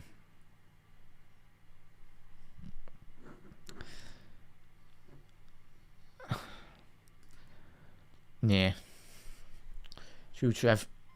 True, bud. Obviously, I'll be joining Gags after the full-time whistle as well, Reds. I'll be live at 7:30, Reds, after the full-time whistle. So will the post-match Raw lads as well. Go on. Break now. Break Liverpool. Opportunity for Liverpool in the counter-attack. The Red Arrows or the Ecru Red Arrows or whatever you want to call them. Go on. Shoot. Inside the penalty box. Blocked. Oh. It's a throw into Liverpool down the left-hand side here now. Come on. Just keep up the bit of momentum. Don't let of course the Bournemouth fans just threw the extra ball on there. Multi-ball system going on. Oh, referee, man. Referee. God, all about you, referee, innit? Just let the game play on. Just let the Bournemouth players get all back on. The second ball, come on there, chat. But just let the game go on.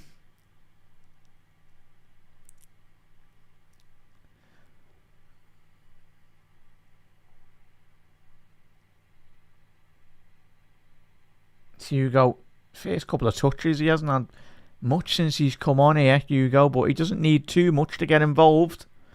Gravenberg, shot wide, unlucky lad. At least if you're doing that, just shifted that onto his left boot there. Ryan Gravenberg. Little boot. Little backlift there on his left boot. 2-3 yards wide to the right post. So, looks like is that Ryan Christie's coming on. Junior Krupi, who's last couple of weeks he's been coming off the bench on some of the games for Bournemouth. But obviously with the injuries to Clivert and obviously the departure of Semenyo. Obviously Krupi We'll be certainly taking the opportunity to be in the start 11 this afternoon. He's had a tremendous season so far, the Frenchman.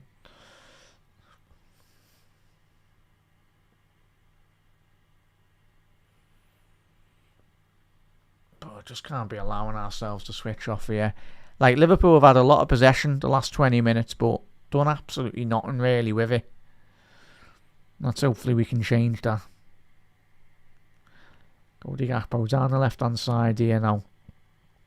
Lovely ball to find Cody Gakpo. Needs a bit of support here.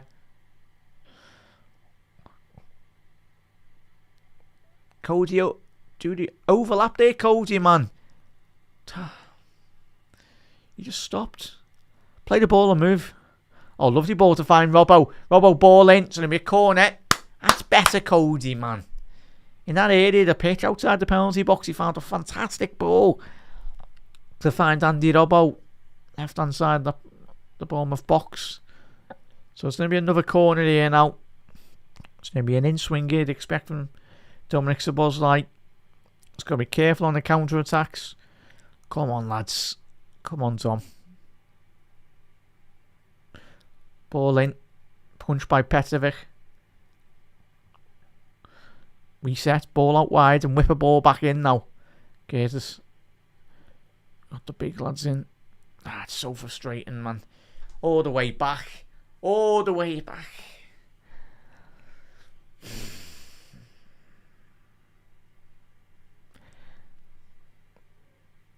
Just on that occasion, it's like you've got Van Dijk still in the box. You've got the other bigger lads in the box. Just reset, second phase, get the ball out wide and whip a ball in. Dom trying to play the eye of a needle ball there on that occasion. Couldn't quite get that through, and the Bournemouth players, when they're going forward, they're creating an overload. Bournemouth down the left, ball into the penalty box, cleared by Virgil van Dijk. Scott brought it down, is that a foul? And it's Hugo Ekitike is deemed to have fouled Alex Scott there. I think he just got ahead of Hugo Ekitike there. I do think it was a foul. He's done really well. Oh, saying that, no. Absolutely. He's just kicked the back of Hugo Ekitike. He's kicked Ekitike and he's got a free kick. I tell you what, this is going to be a joke if you score from here, lads. He's literally kicked Ekitike's leg and then gone down. Ekitike's in front of him. Mad. Big opportunity here. 25 yards from goal as well, lads. We've got the quality of delivery as well, Bournemouth.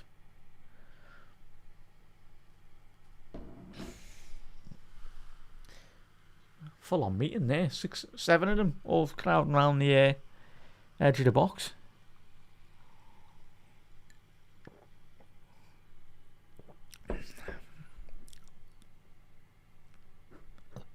Yeah, it's me clutching a straws, chat, innit? trying to appeal for that penalty. We're desperate. We're desperate for goals watching this Liverpool side. So yeah, it was never a pen ball. You know, on the watch longs we'll call for that. Yeah. Well, yous won't. I will. You can all tell me off. It was never a penalty.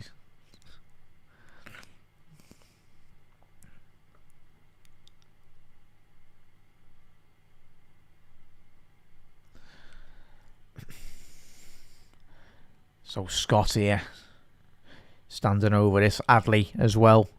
Scott with the right boot. The wall's done the job. It's going to be a throw in again.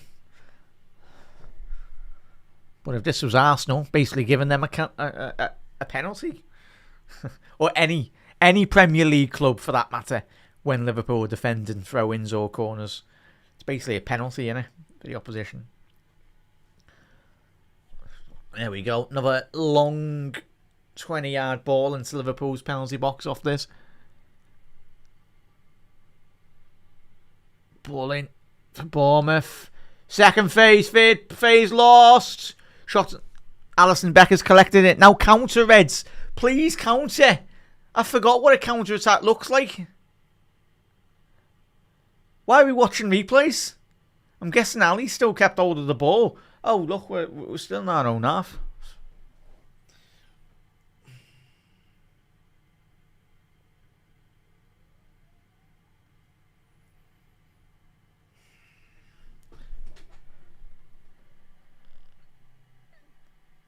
Chat, do you miss those Liverpool counter-attacks? I do. And that's poor by Curtis now. Like Ali on that occasion, fair enough if we lose the ball, but at least we're going forward and trying to be proactive with the ball forward. But didn't help when the cameraman was like cutting, like showing a replay. That says a lot. Probably Ali kept it for like 10-15 minutes.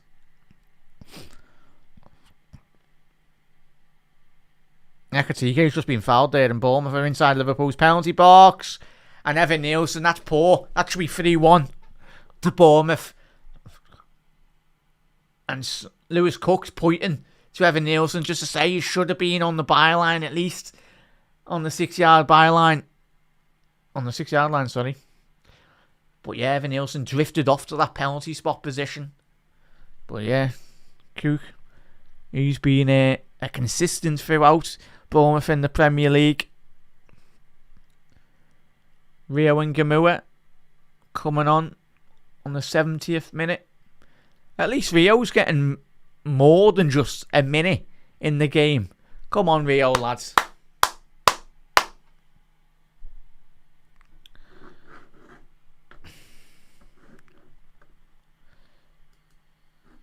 So Rio and Gamu's on chat. Cody Gakpo's off.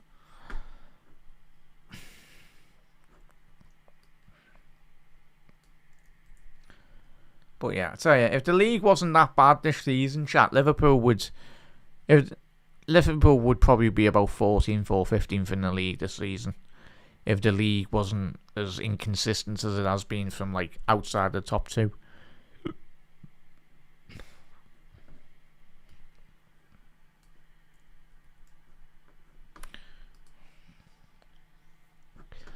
Yeah. It's non-existent no more, is it, bud? I miss Liverpool. Like, we don't mind if Liverpool, like, lose. Say if you lose the ball on a counter-attack, then fair enough. But at least try and, like, look to a counter-attack. Like, if Ali, even, like, he plays a 40-50 yard ball over the top of the Bournemouth defence, I think we'd all rather him try something.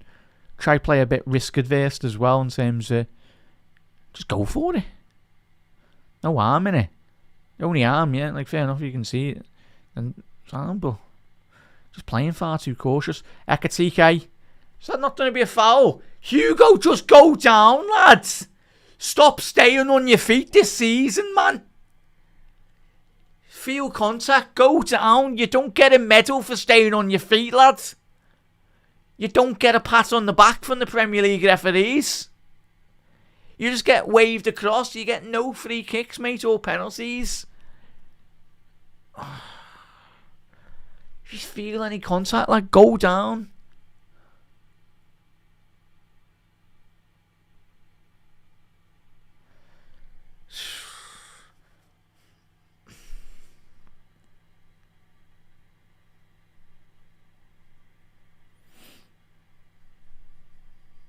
We rank second in the Premier League from 76 plus minute goals this season.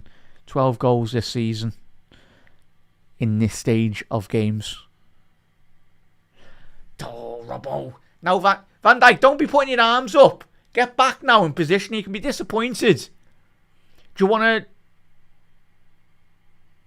Virgil? Liverpool going forward here now. Salah. Just get a ball into the box, someone. Cross.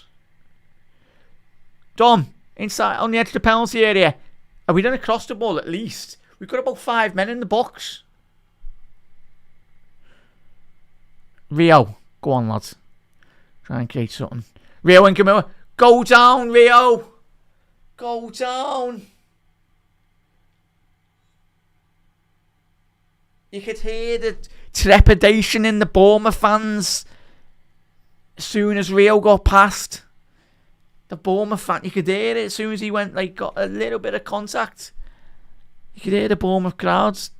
Could have went down there and got a pen.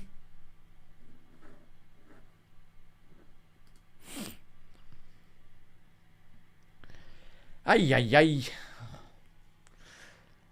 Big 40 minutes here, Eds. Come on. But excellent work by Rio and Gamua down that left-hand channel. tell you what, Jimenez, if he goes down there, that's a penalty. Jimenez puts an arm in the back of Rio's, in his back. And again, as I was saying with Ekitike, it's hopefully he'll learn from that. He will do, Rio.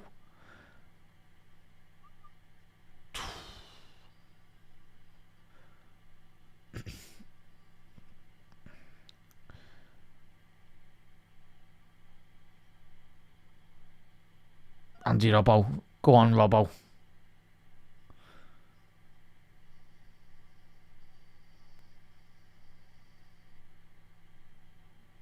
Where's Dom? Oh, they just don't get... Dom's gone inverted. I get you on it. Jones.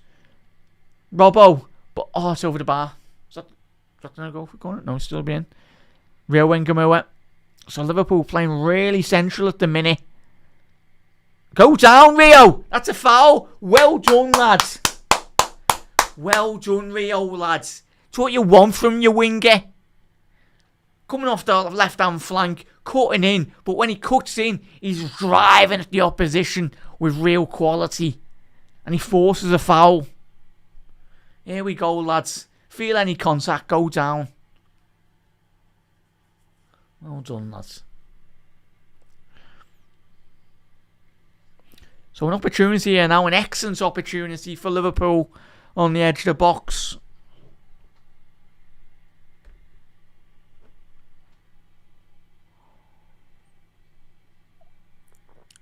Excellent opportunity, as we've seen with Dom in the week on Wednesday night against Marseille. Yeah, and Lewis Cook's gone underneath. Yeah, he's lying down now. So there we go. That option is off the table for Dominic Szoboszlai. Left-hand side free kick here. Does favour the right foot. It's going to have to be a lot more better accuracy rather than power on this. Dom, get in! 2-2! Now get that ball. Come on. Come on there, Dom, lads. Excellent. Lovely little setup by Mohamed Salah as well. Little shift of direction. Just allows Dom to create another angle on that free kick. Excellent build-up play there, Eds. That's more like the quick thinking from Liverpool. That's what we've been missing this season. But Dominic Szoboszlai, but well done, Salah. Easiest assist of the season from the Egyptian. But there we go, Reds. There we go. Right, let's get the winner, please. Come on. There we go. Dominic Szoboszlai. Szoboszlai. I'll behave, Areola.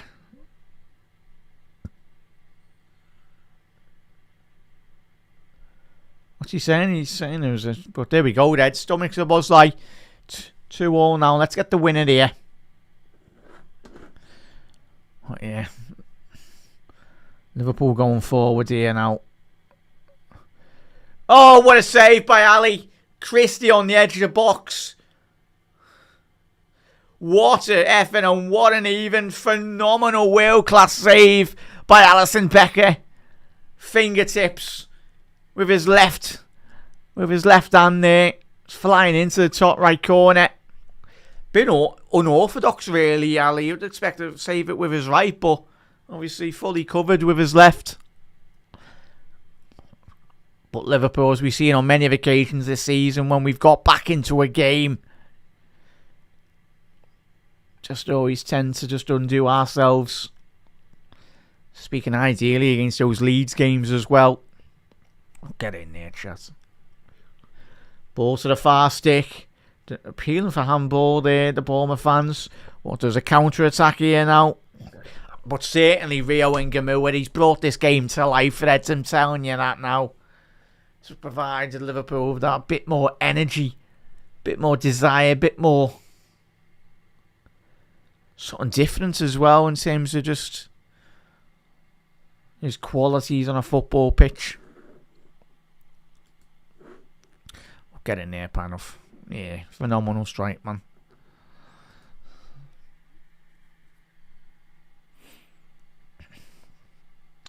But 10 minutes still left to go here, Reds. Get a winner.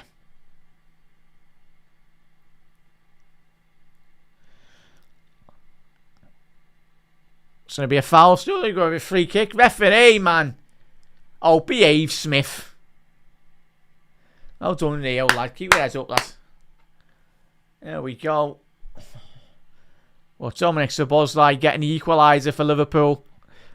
It's all about that shift of direction. Of course, the execution from Dominic Szoboszlai, but the little change of direction from Mohamed Salah just allows Dom just to curl that round the wall with his right boot.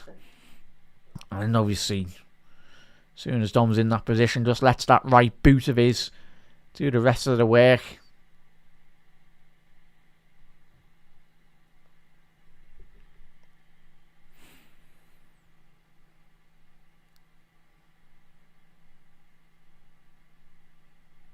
Truffet going down the left.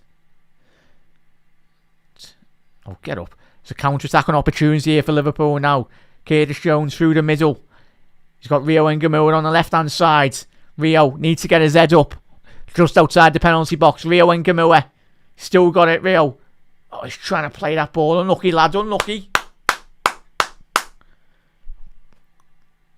Oh, just got to be caught in a bit of a 50-50 here. Just space for Bournemouth on the counter-attack here now. Evan Nielsen to the left-hand side. Evan Nielsen!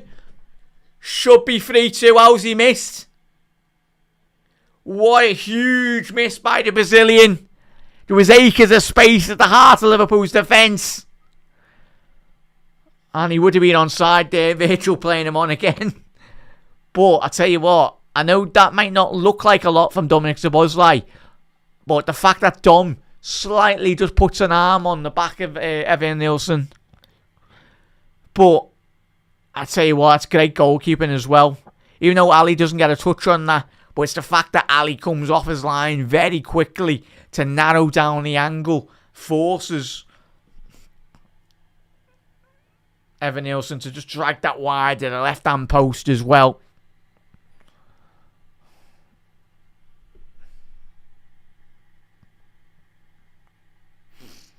I'll tell you what, big opportunity missed there. So the new lads, Alex Torp coming on.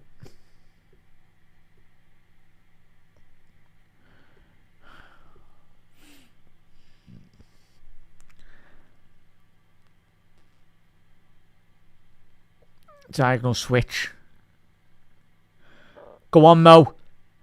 Hugo Ekitike, lay it off. Viet on the overlap. Viet! Oh no! It's gonna be a corner, but that was crying out just for the tapping at the far stick. Oh, what a save! Save of the weekend already. Only on Saturday. Petrovic. Wow. Fingertips. That would have been Liverpool 3-2.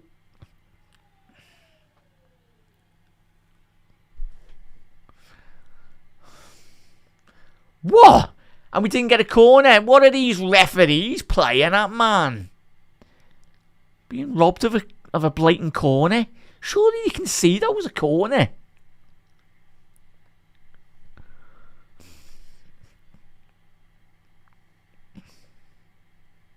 Ball into Jones. Unlucky there, Curtis.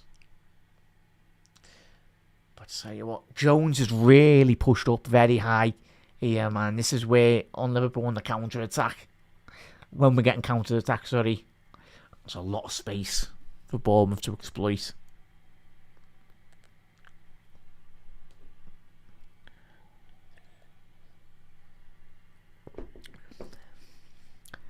Alex Scott. I think he was former Bristol City, isn't he? Very highly regarded. Scott to find Evan Nielsen.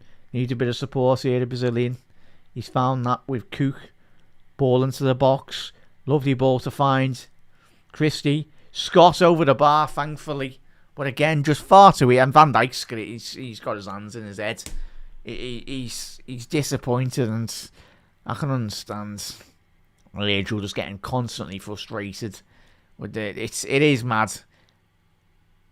I know we've all talked about centre-halves coming in, but the shielding of Liverpool's backline needs to be getting sorted. We can't go another season next year of no protection in front of that backline. Just teams are just getting at Liverpool's two centre-halves every single weekend.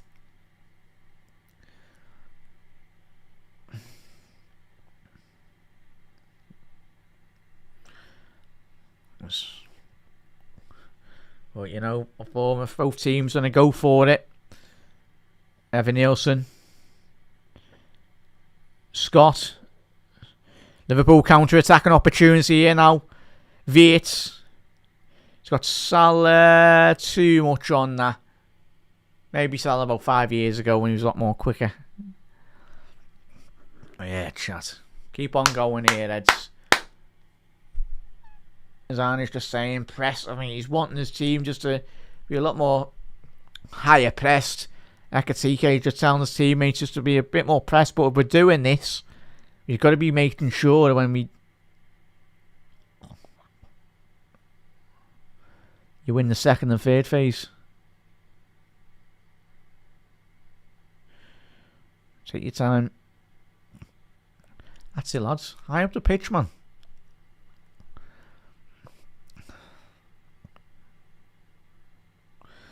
That's it, Hugo. Close him down. All the way back to the goalkeeper, Petrovic. Close him down, Reds. There's a bit of a half bothered press going on here from Liverpool. We commit here. We might get an opportunity to capitalise on a bit of a Bournemouth sleepiness at the back in their own penalty area here. Ekatike. I just couldn't quite get the touch on that. Oh, look, it just doesn't help there. And you can understand that, and it's a lot of frustration there. Just need a bit more penning in, really, of like their defenders as well. Looks like Undow's coming on for Bournemouth. But probably will be about 5-6 minutes added on here, Eds, for both teams. Oh, now, yeah, coming on. Yeah, the Turkish forward.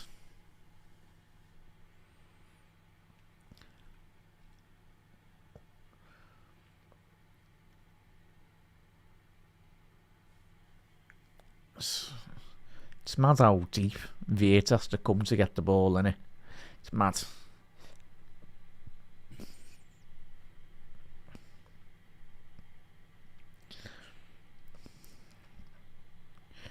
Rio and Gamua off the left-hand channel here now. Go on, Rio.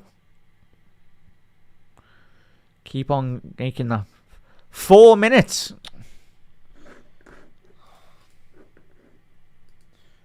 Come on, 4 minutes added on there, Eds.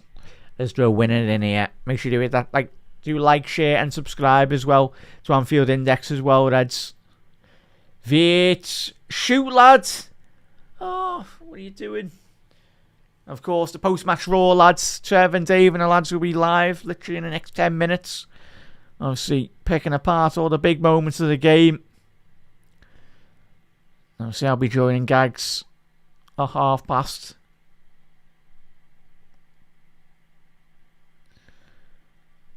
So we played a minute.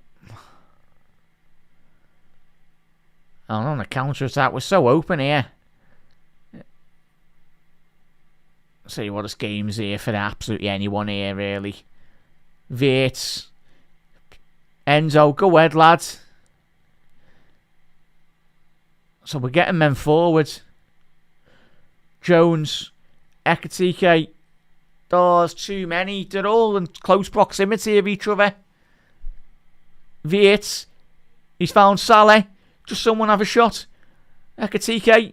Salah. Ball back in. Oh, Rio Engamo has still got it on the edge of the box. On the left. A Bournemouth penalty box. Gravenberg, don't shoot, keep hold of the ball. Everyone's in Bournemouth penalty box. Viet. Still inside. It's going to be a corner. Come on, Liverpool. Laying siege to Bournemouth's back line. Absolute siege. Is there a winner here? I think Evan Nielsen will be coming off. I think it is Evan Nielsen coming off. So got to be careful on the counter-attack. Oh, now. Got a lot of pace and abundance. So Liverpool here now. 2 minutes left with a corner. Ball in. The second phase is fell to Jones. Down the left-hand side of Bournemouth's penalty area. To Gravenberch. Ball first time in. Good call by Petrovic there. And Bournemouth are going forward here now.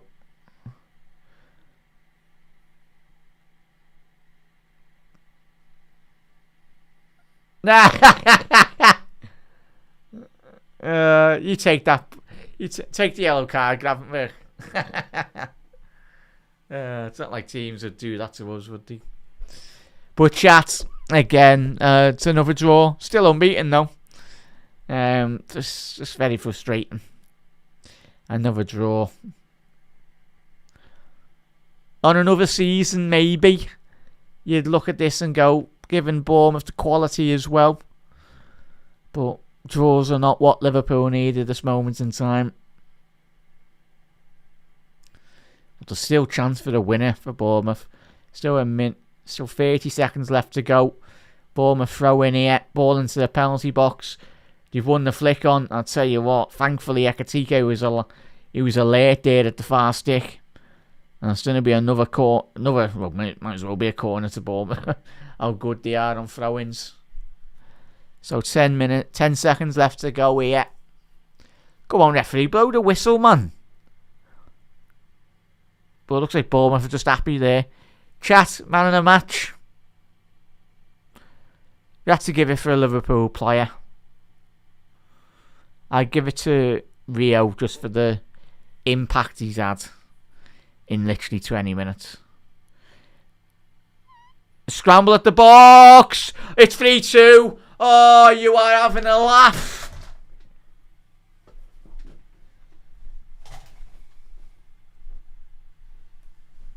How many times for Liverpool this season? Time after time after time. Van Dijk's appealing, but it's not going to be a foul. 3-2 Bournemouth. Massive win for them, but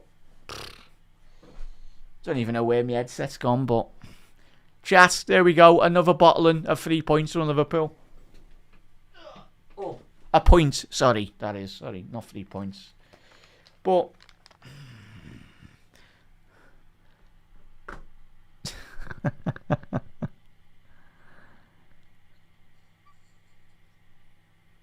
it's an absolute pure scramble.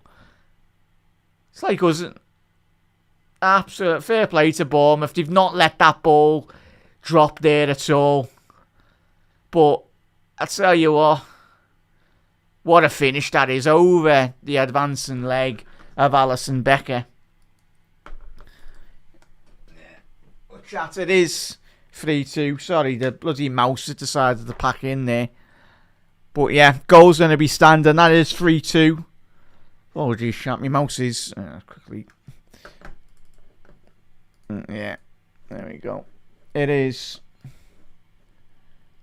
3-2. And fair play, that is. Chat,